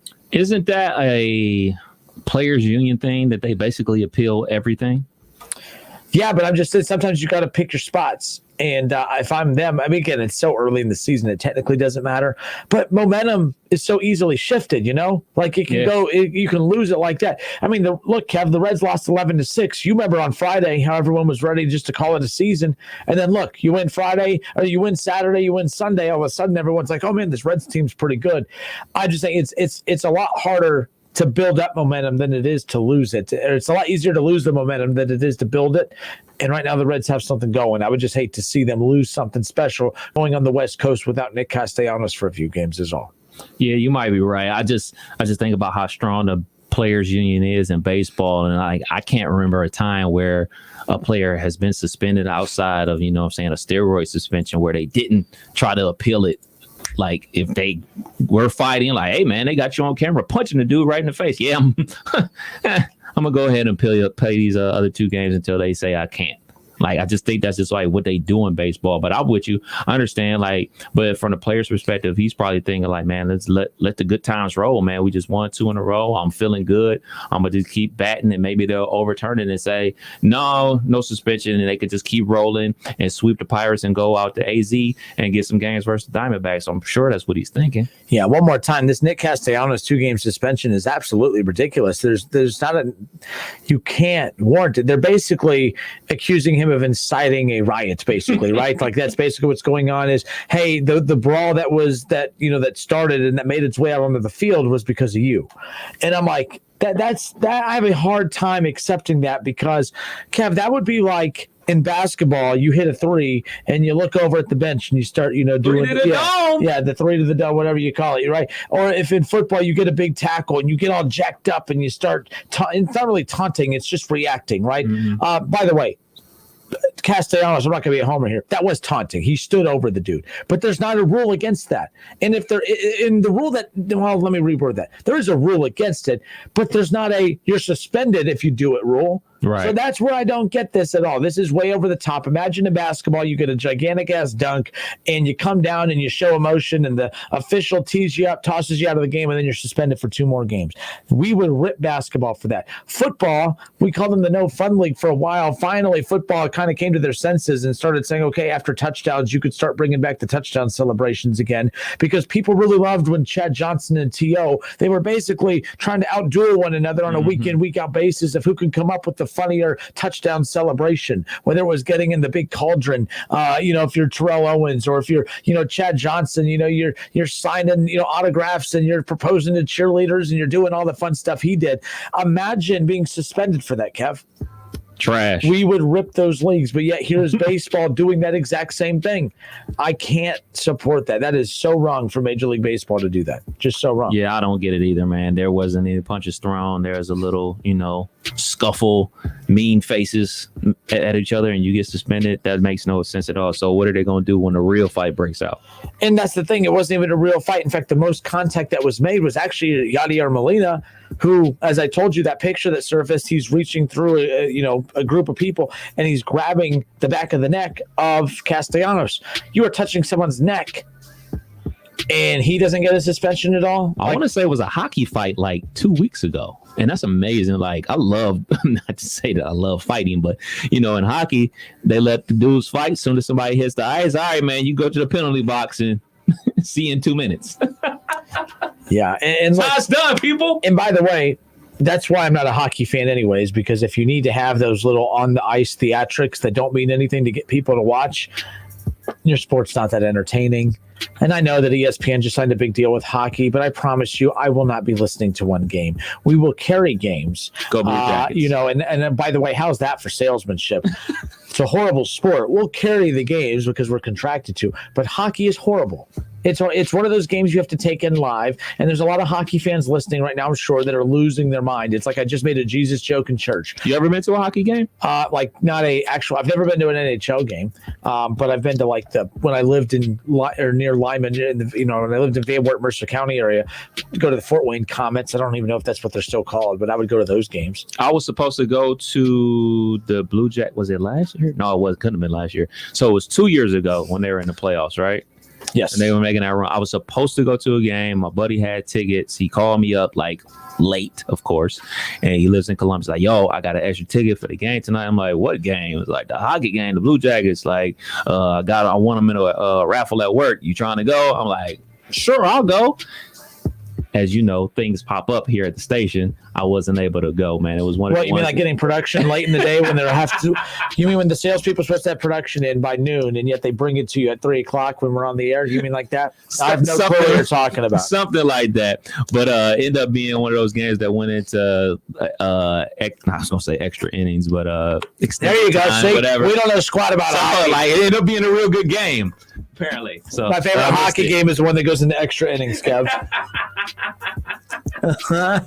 So it is what it is. But like I said, hockey, I know the fighting, but like that's what people talk about the most is the fights. But I never hear about, man, it was a great game last night. Man, did you see that game last night? It was, oh yeah, I just watched for the fights. That's so sticky. If that's the case, watch WWE. Watch UFC. Right. In fact, UFC is hockey with all the boring ice skating. There you go. And they actually hit each other. So don't watch WWE then.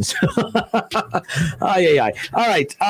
Coming up, I don't even know where the hell I was going with this. How about Keith Tolliver on Facebook? Shout out to him. He brings up a good point about the Panthers' ability to maybe resurrect the career of Sam Darnold. He uses Joe Burrow as an example. Joe Burrow, the bum Bengals quarterback. No, he didn't say that. Joe Burrow won the Heisman with Joe Brady. Joe Brady, of course, the offensive coordinator that went to LSU and basically revamped the offense. If you remember, Joe Burrow, when he transferred from Ohio State after losing the starting job to Dwayne Haskins, transferred to LSU. He was very average. He was, below average. Heading into his senior season, his last year at LSU, Joe Burrow was given like a 4th or a 5th round draft grade. Basically, he was not predicted to make it in the league at all. Actually, there's a good chance he would have been a Bengal because the Bengals love to draft bad quarterbacks anyways. So they would have drafted him late in the round. But no, in all seriousness. So my point is you go from being a 4th or a 5th round graded draft pick coming into the season. And not only do you build yourself up to be the number 1 overall pick, but you win a Heisman and a national championship, and you beat Alabama and all these great teams along the way. You beat Trevor Lawrence and you would have beat Justin Fields. Or you would have played Justin Fields. I don't know if you would have beat Justin Fields, but you would have played Justin Fields. But the point is I've never seen a turnaround like that ever in college football. Not to that extent, Kev. It's not like you went from being a backup to being a Heisman winner. We see that all the time. But he lost the starting job to Dwayne Haskins, transferred to LSU, was just very okay. Once a Buckeye, always a Buckeye. So I think we overhyped what he was doing at LSU the first year because once a Buckeye, it was a Buckeye. So we have to overvalue what people do just to try to sell the big block O. But the bottom line is he was average, just right at average at LSU.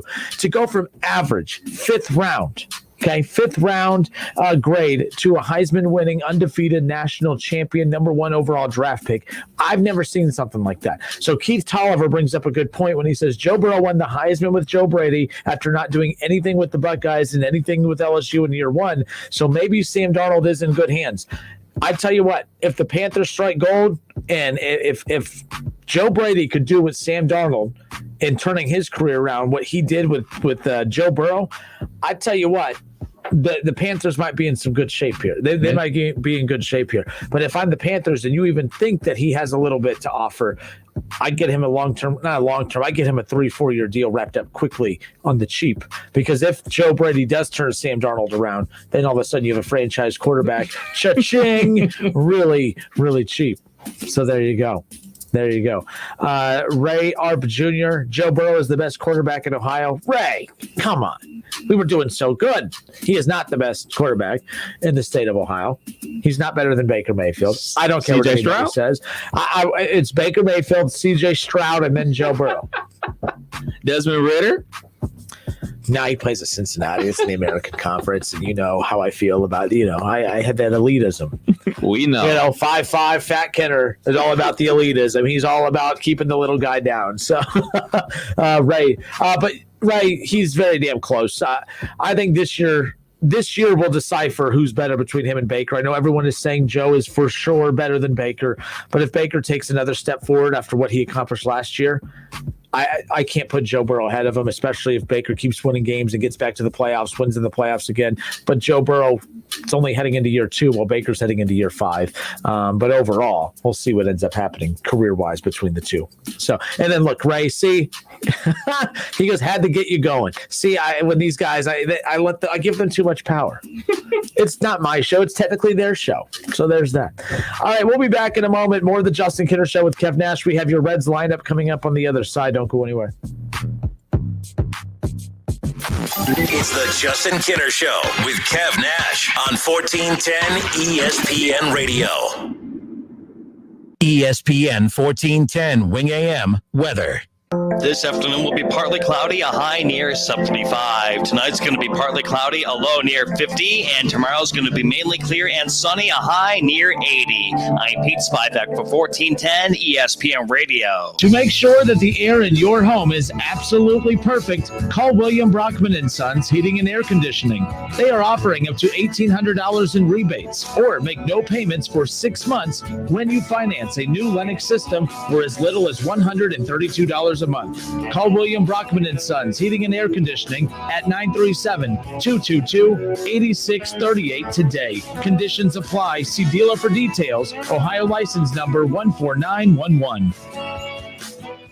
You have empty office space to fill or home office to create. You know what you need. You know what you'd like. But you also have a pretty good idea after you've shopped around the usual places what you need and what you like might not happen. Well, then you haven't been to Charles Larrick's Warehouse Outlet. Nobody has their selection. Nobody has their discounts. And every week there's something new. If you need office furniture, Larrick's Warehouse Outlet can sell it to you for half the price and below manufacturer's selected prices. Half price and below on hundreds of items. Selection from budget to the best. Really, desks from $50 to $5,000. Filing cabinets from $25 to $500. Before you go anywhere else, do yourself a favor and come to Larrick's Warehouse Outlet. With 25,000 square feet of selection, you're not going to go anywhere else. Larrick's Warehouse Outlet at 23 McOil Avenue, Dayton. Open Monday through Friday, 9 to 6. Larrick's, continuing the tradition.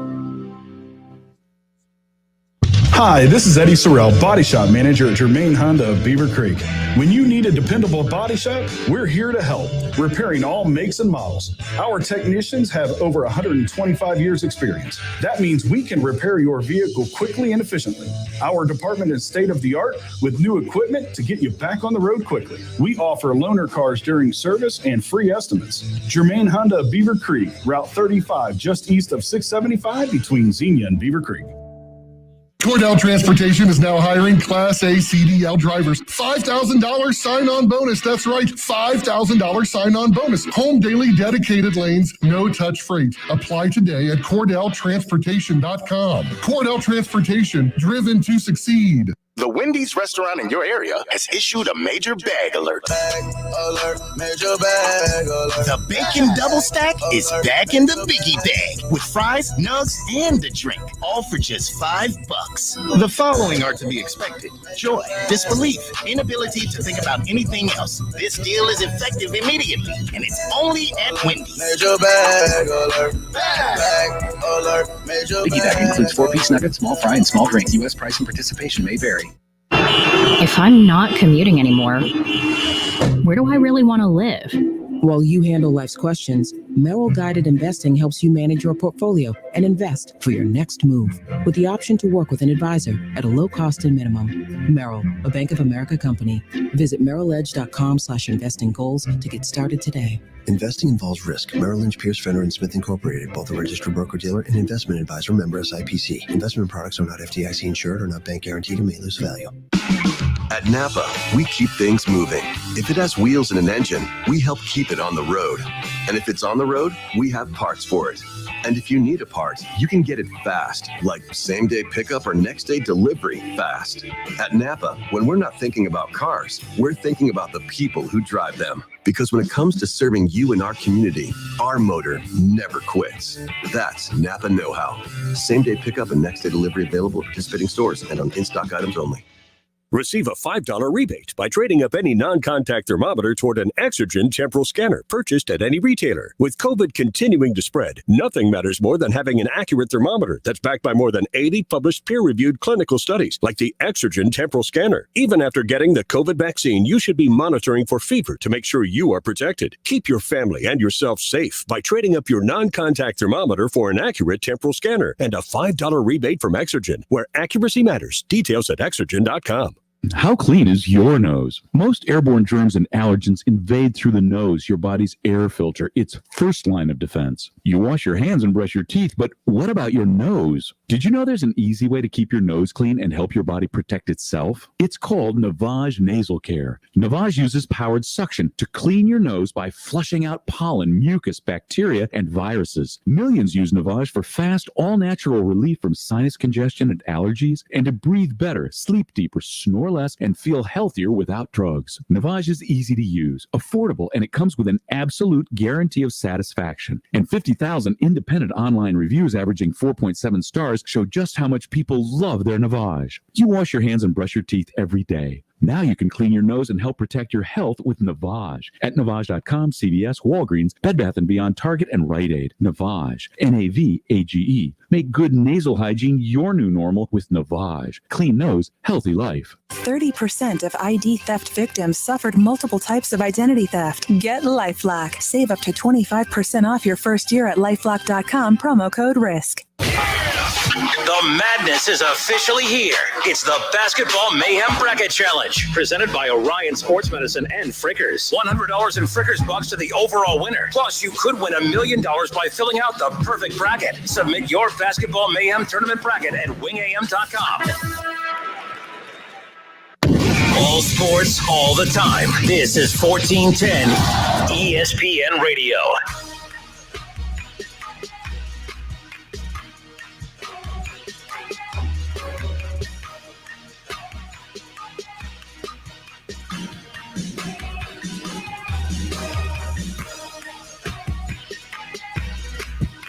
All right, we are back. We got Reds Pirates coming up here in just a little bit, so keep that in mind. 6:10 the pregame, 6:40 the first pitch, and we'll talk about the pitching matchup and give you your Reds lineup coming up here in just about 15 minutes.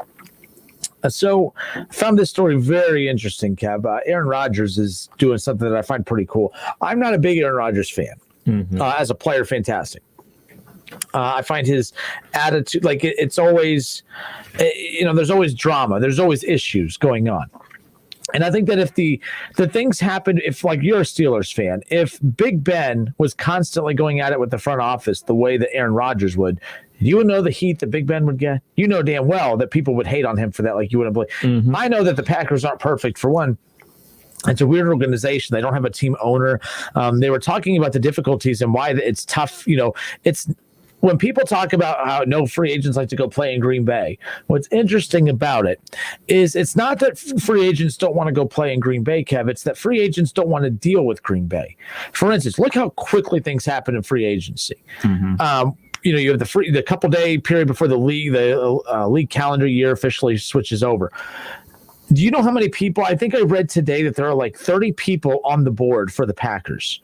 So, for instance, if Mike Brown if he wants an offensive lineman or if he wants a wide receiver, Mike Brown, Duke Tobin, I know there's like the chain of command there, but ultimately Mike Brown wants it, Mike Brown gets it. Right. Okay. The Haslams, if they want it for the Browns, they get it. Obviously, you have your GM there, and Andrew Berry, who's done a fantastic kick-ass job, no doubt about it. But you're talking Mike Brown to Andrew Berry to getting the decision, to making the decision. It's boom, boom, boom. Right. I found out today that I did not know this. I've always wondered this. Okay, well, if they don't have an owner, how does that work? You have guys who buy into the team, you buy stocks to the team and that type of thing. So if you own stocks to the team, you are part of that board that gets to make decisions. Everything is voted upon, Kev. So can you imagine?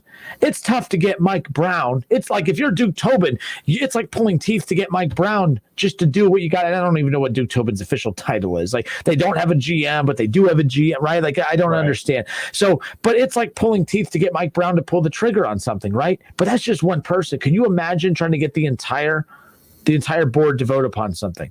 And it's not just, hey, Galladay, all of a sudden, like when Galladay all of a sudden reached out to the Bengals and put them on their list, it was Mike Brown and Duke Tobin discussed what they got to do to get the deal done. Right. Just those two. Boom.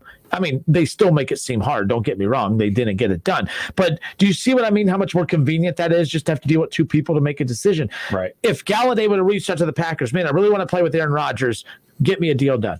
You have 30 plus people that all of a sudden in that boardroom, Kev, have to agree upon what they're all willing to pay, how long they want to pay him, what incentives are going to be in that contract. And then, then they all have to vote upon it. And then they send it back. And if Galladay wants a revision, guess what, Kev? They got to start the process all over again. It's not that free agents, because I've never bought into that. Well, it's cold in Green Bay. Well, it's cold in Buffalo. It's cold in Cleveland, Kev. Like it's cold in Cincinnati. If you have a play, like, it's not that no one's wanted to go play with Aaron Rodgers. It's not that like people want to play with Joe Burrow. Galladay wanted to play with Joe Burrow. Right?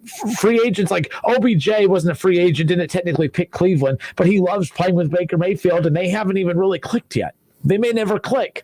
But my point is that it's not the cold weather, Kev. I'm sure that if you have a choice, like let's say, man, the Dolphins and Browns are both really good. If I guess Ty goes to the warmer weather, so I'm going to go to Miami. That's where you might see that come into play. But no one's not picking Green Bay because it's cold. It's cold in Buffalo. It's cold in New York. It's cold in Cleveland and Cincinnati. It's cold everywhere outside of going to play in Vegas or Florida. But even if you go play in those warmer weathers, you're still having to hit the road to go play at cold places. Right. These are football. These are the biggest, strongest, most athletic men in the world. I know they're uncomfortable in the cold, but I don't think that they are totally making a decision based on, it's cold. Like, you know what I mean? Like, am I wrong there? I think it could sway some, but I don't think that that's the deciding factor. But when I heard that today about that, that's one reason that free agents and the agents alone don't even deal with the Green Bay, because it's just not worth it. It's not worth it. If I can, go play with Aaron Rodgers here and win, or go play with Joe Burrow in Cincinnati and have a chance to win, I can get Mike Brown on the phone and maybe get a deal done within a day or two, or wait a week and a half to get something done in Green Bay. I could not believe that was the process in Green Bay to get things done. And it's no wonder I have always hated Aaron Rodgers for that. But no, Kev, like, now I get it. I've never understood why he's always so angry and just so irritated all the time when it comes to dealing with contracts. But that is why. And the reason I bring this up is because he's going to be on Jeopardy. He's going to be hosting Jeopardy. And the highlights I've seen of him, I like him a ton. Like, he is so much more like, he's just personable. Like, he's funny. He has a good personality. I find him funny in those State Farm commercials.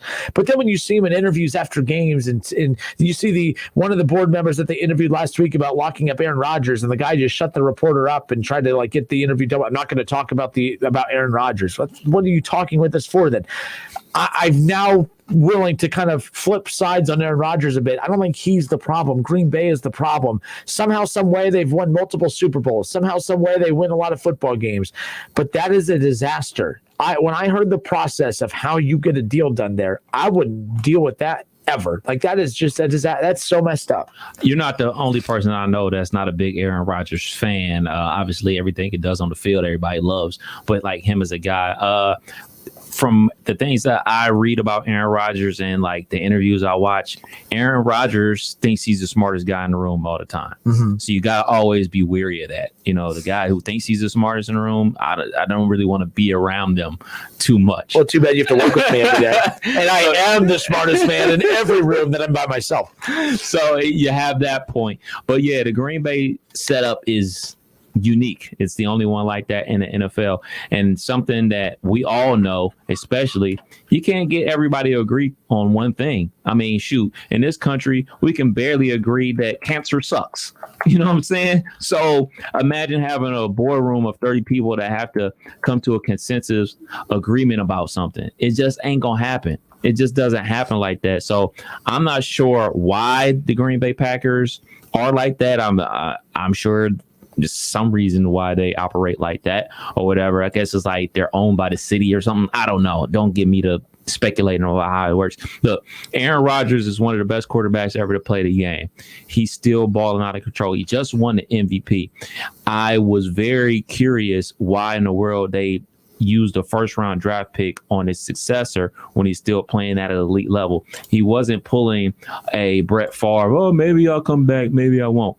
From everything we know about Aaron Rodgers, it looks like he's locked in and wants to continue to play football. So he wasn't teeter-tottering like Brett Favre was, and that's why they got a chance to bring in Aaron Rodgers. I don't necessarily on that side of like, oh, man, he needs more offensive weapons. I'm just on the side of bringing in somebody in the first round that can help your team win today. You know what I'm saying? There's nothing Jordan Love did this season that helped them win football games last year. You know what I'm saying? Like, oh, okay, he played scout team. Well, I'm sure he wasn't playing a scout team Tom Brady. Yep. Aaron Rodgers was probably playing scout team Tom Brady. You know what I mean? So Jordan Love, no disrespect to him, but he didn't help the team win this year. So if it was going to be an offensive lineman, a running back, a wide receiver, a defensive tackle, a linebacker, a safety that was going to come in and help you win now, do that. Don't waste dudes that ain't gonna help you win right now. And that's why I'm not in the fan club of drafting, a quarterback and saying like Trey Lance and like, all right, we're gonna get Trey Lance and we're gonna sit him for 2 years behind Matty Ice in Atlanta. For what? How does that make you better today? How does that help you win games this upcoming season? How's that gonna put butts in the seats this season? I'm just not a fan of that. So the whole Green Bay situation, like you said, they've won Super Bowls. They won the Super Bowls back in the 60s. They won one with Brett Favre. They won one with Aaron Rodgers. They've been a successful organization. But that thing that they did last year, if I'm Aaron Rodgers, I would be rubbed the wrong way. if they drafted a quarterback, like, yo, you drafted my replacement. How about drafting a safety, a corner, somebody to help us win right now? Very weird things going on in Green Bay. And like you said, with the guy on the board, we're not going to talk about Aaron Rodgers. Look, man, he's the only guy anybody wants to talk about because the receiver is locked up. The running back, Aaron Jones, is locked up. All the key pieces are already locked up. The biggest key to the puzzle that isn't locked up is your quarterback, your Hall of Fame quarterback. Do something. Yeah, and like the reason I bring this up is because of the Jeopardy thing. Like he is guest hosting Jeopardy this month. Awesome. It's already recorded, but like it's going to be aired later this month. But Jeopardy has yet to announce who the new full-time replacement is going to be, correct? And Aaron Rodgers was just asked about that recently, of course, with all the promos coming out. And like he looks the part. Like I was taken back, and the clips I've seen. The reason I brought that up, Kev, is because like I think he looks like a jerk all the time. I can't stand like in the media. I'm like, oh God, it's very arrogant. He's very just full of himself. I just can't stand it. You know, hypocritical of me, right? Like I'm very hypocritical, or I'm very arrogant. I'm very full of myself. I get it. Maybe it's like looking in a mirror, except he has talent and I don't.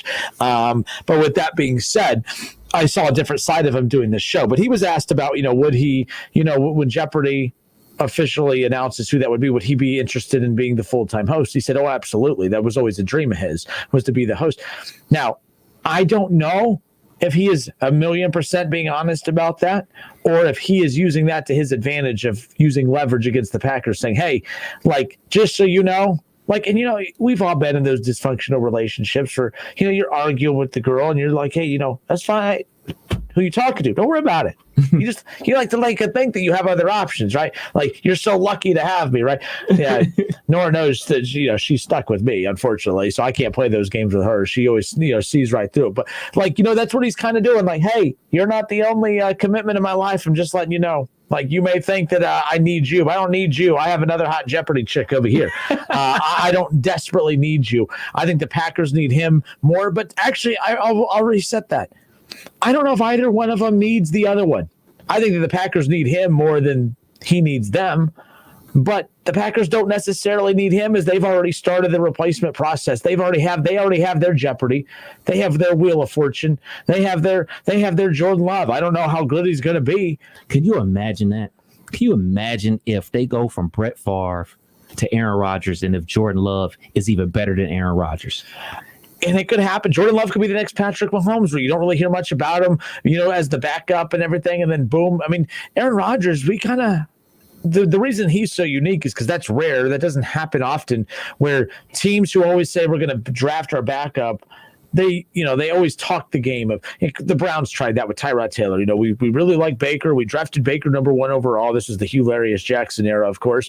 Hugh Jackson drafts, Tyrod Taylor's our starting quarterback. He's a veteran. He's won. He's played in this league. He knows this league. Baker, we're going to be patient with him. And 2.5 games later, Baker's your starter. It does, like Kevin, it doesn't matter. Every time a team says they're going to draft a rookie to sit him, like the 49ers, I don't believe that the 49ers are going to do that. But the Packers, they're patient. They are very good at that. They did that with Aaron Rodgers. He didn't start for a couple seasons. Mm-hmm. I've never, in my lifetime, that's rare. That doesn't happen. You draft a guy to start him right away. You don't draft a guy to sit him, right? Like that, you just don't do that.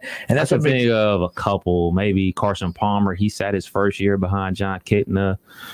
Then matter of fact, Carson Palmer started the next season, his second year, and John Kitna was the backup. Because in a normal situation, you bump the rookie up and then the veteran starter goes off. Kitna was never paid a ton, right? So where that were like Andy Dalton would have been a perfect backup quarterback for Joe Burrow, but you weren't going to pay, like, for the Bengals to have kept Andy Dalton, you were going to have to pay him $18 million. There's no way you could. I mean, $18 million is not a lot for a starting quarterback, but that's way too much for a backup quarterback. And that's kind of where, if the Bengals would have kept Andy Dalton to be their backup, Andy Dalton would have made more in 1 year as a backup than what Case Keenum would make for the full 3-year contract that he got as backup of the Browns. And you can argue Case Keenum is as good, if not better, than Andy Dalton, depending on which situation that he's in. But nonetheless, I find that interesting. The point is Aaron Rodgers could easily just pull the plug on his career. He's content. I don't see him winning a Super Bowl with the Packers moving forward, but he's so damn good that if he decided to to put the pressure on the organization to trade him or get him out of there, I think he could be like Tom Brady. He could find himself in a very perfect situation somewhere where he could end up winning a couple Super Bowls to close out his career. It'll be very NBA-esque. We might be like Tom Brady might be the start to the NBA era in the NFL where players move themselves into championship situations, where instead of players come up in championship situations, like the last team I remember watching that kind of came up into a championship situation, although they didn't win it, was the OKC Thunder. They drafted well. They played really well. You had your star in Kevin Durant and Russell Westbrook and James Harden, and you saw them. It was a slow process. They got better. Boom, finals. They lost to the Miami Heat, of course. Warriors. Oh, you're right. And they actually won the whole thing. So there's that. Because no Kyrie Irving and no Kevin Love. Outliers. We'll be back in a moment. More of the Justin Kinner Show with Kev Nash.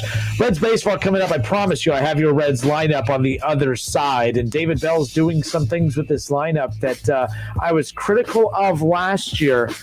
And maybe he took my advice.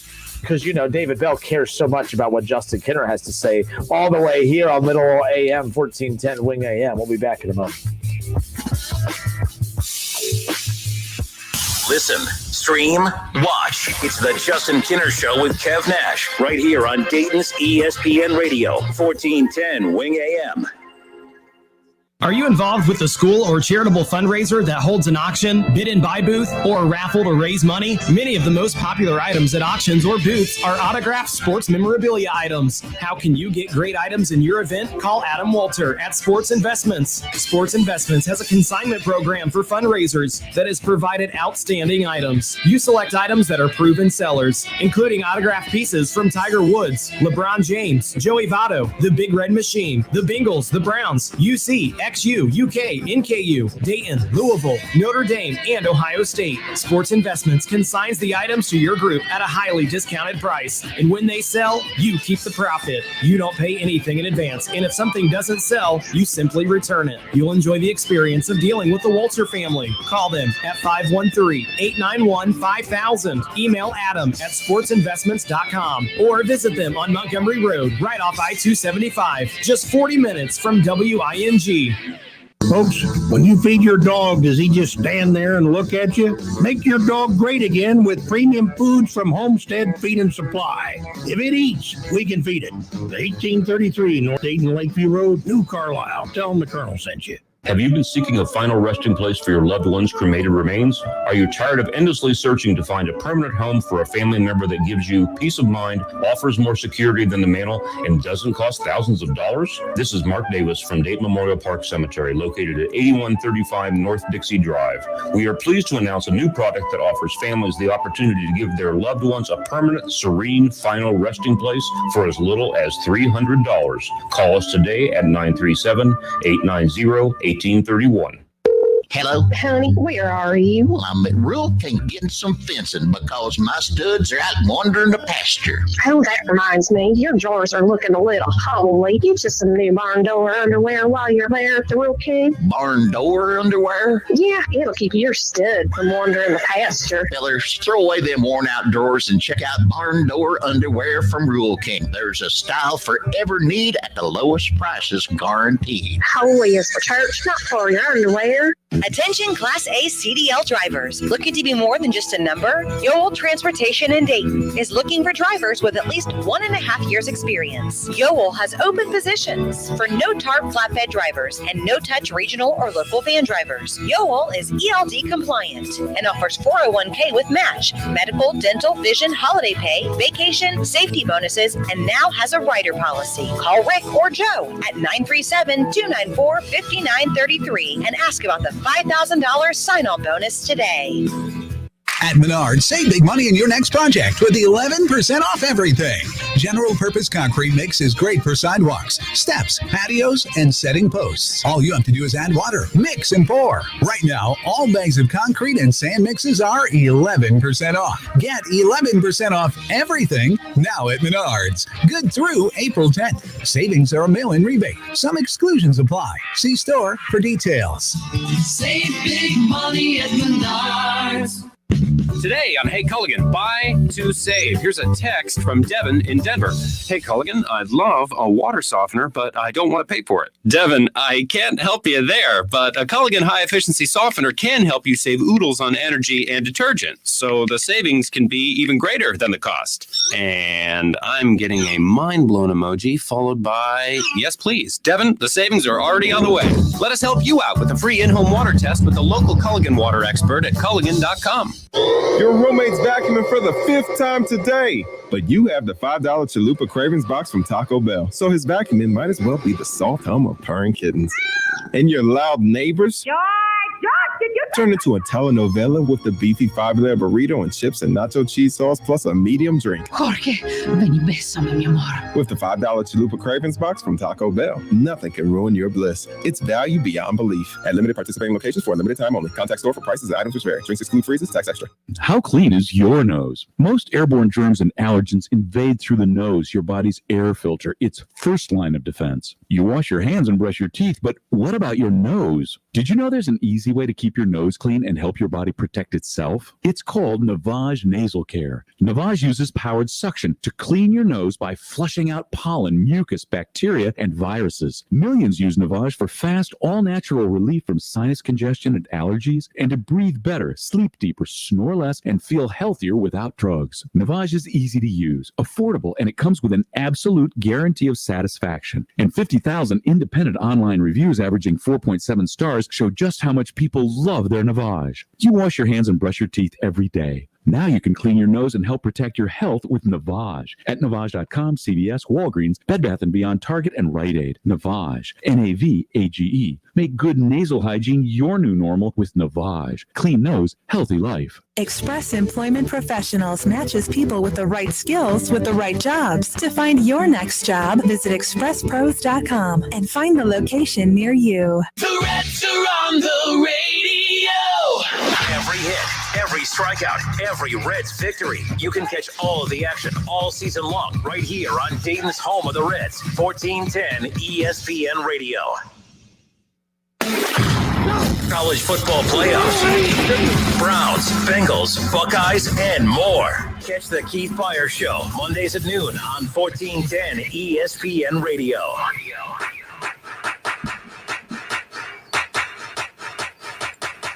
All right, we are back. Justin Kinner, Kev Nash with you here on Dayton's ESPN radio station, 1410 Wing AM.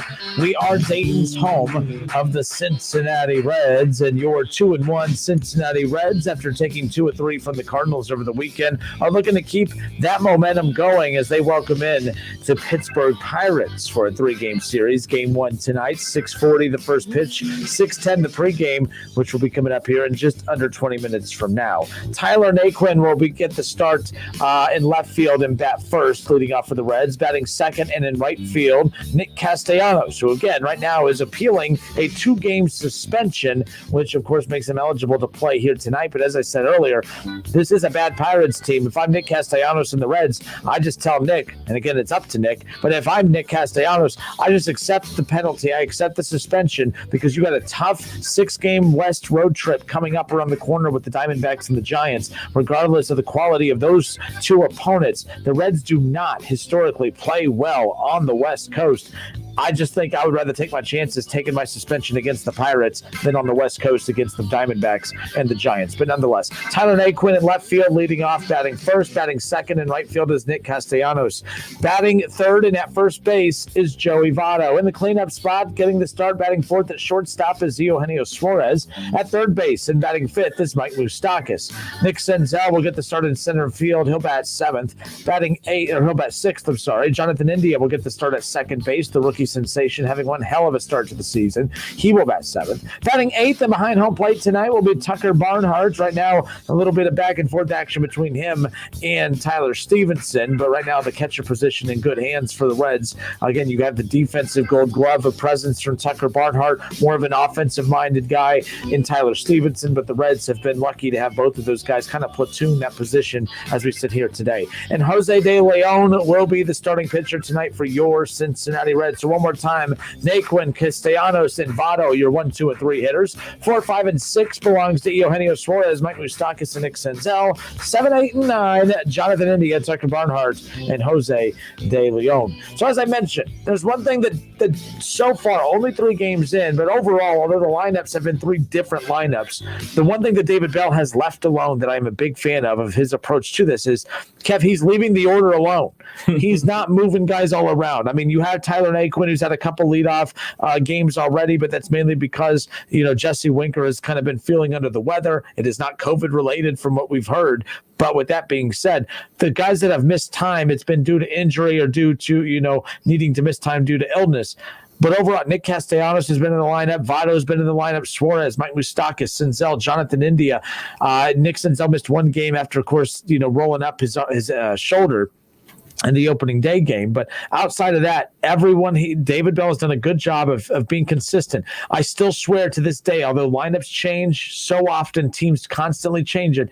It's one thing to move the order around, but to constantly have guys in and out of the order, always. Playing for 3 days, rest day. It's a 162-game season. I know it's a marathon, not a sprint, but I do believe when players of old used to play all 162 as long as they're healthy, if it can be done. It's not like you're trying to reserve these players for something that, is unheard of. These guys know how to play during this. These guys used to play triple, quadruple headers in high school and in their summer league. You mean to tell me they can't play 2 days in a row of 9-inning baseball? I don't want to hear it. But David Bell so far has been pushing all the right buttons. I love the fight. I love the response. I love the grittiness. And I love the toughness. And it's honestly being kind of displayed by who I think is their leader in Nick Castellanos. When you ask me who is the face of this Reds team right now, as much as I want to say Eugenio Suarez, it is not. I think it is Nick Castellanos, and hopefully he's around for a while. Yeah, man. You talked about this a ton last season about him juggling the lineup and everything like that, and how players love to be in rhythm. That goes in every sport. Players are a creature of habit, and you got to know where you're going to be batting. And I understand, you switch things up to surprise the opponent, but like right now isn't that time. It's we're heading to the 4th game of the season. Let's roll this out. Let's see how things go throughout the first month, and if the guys are going to settle into their roles. All right, it's the Justin Kinner Show with Kev Nash. We appreciate everyone who's been hanging out with us here today, and I'll send you out with this. Kev, you talked about it. It's only early in the season, but let's roll it out. Keep it going. The Reds' biggest issue over the last couple of years has been their inability to win in the month of April. They're 2-1 right now, which means nothing. In fact, whenever I started doing the projections for the Reds, their first 6 series, I have them taking 2 of 3 in all of those. They're going to lose a game in every series. Nothing to overreact about. If they win 2 of every 3 games in the month of April, they're going to finish close to around 14-11 at the end, which is going to be their first winning April since 2014. Kev, since the month of April 2013, they haven't won since April of 2013, I'm sorry. But since the month of April 2014, Kev, they are a combined, in the month of April from 2014 to now, 64-91. 64-91 is their combined record in the month of April since 2014. It's over before it even starts. And that's what I'm saying. So these games are important. We always say you can't win a World Series in the month of April, but you sure as hell can lose it. Folks, we got Reds baseball coming up. 6:10 the pregame, 6:40 the first pitch. Tyler, we have again Reds and Pirates. A big one here as the Reds look to take the momentum that they established against the Cardinals and keep it rolling. Jose De Leon will be the pitcher for your Reds coming up here in just under 15 minutes. Have a great night. We'll do this again tomorrow. It's the Justin Kinner Show with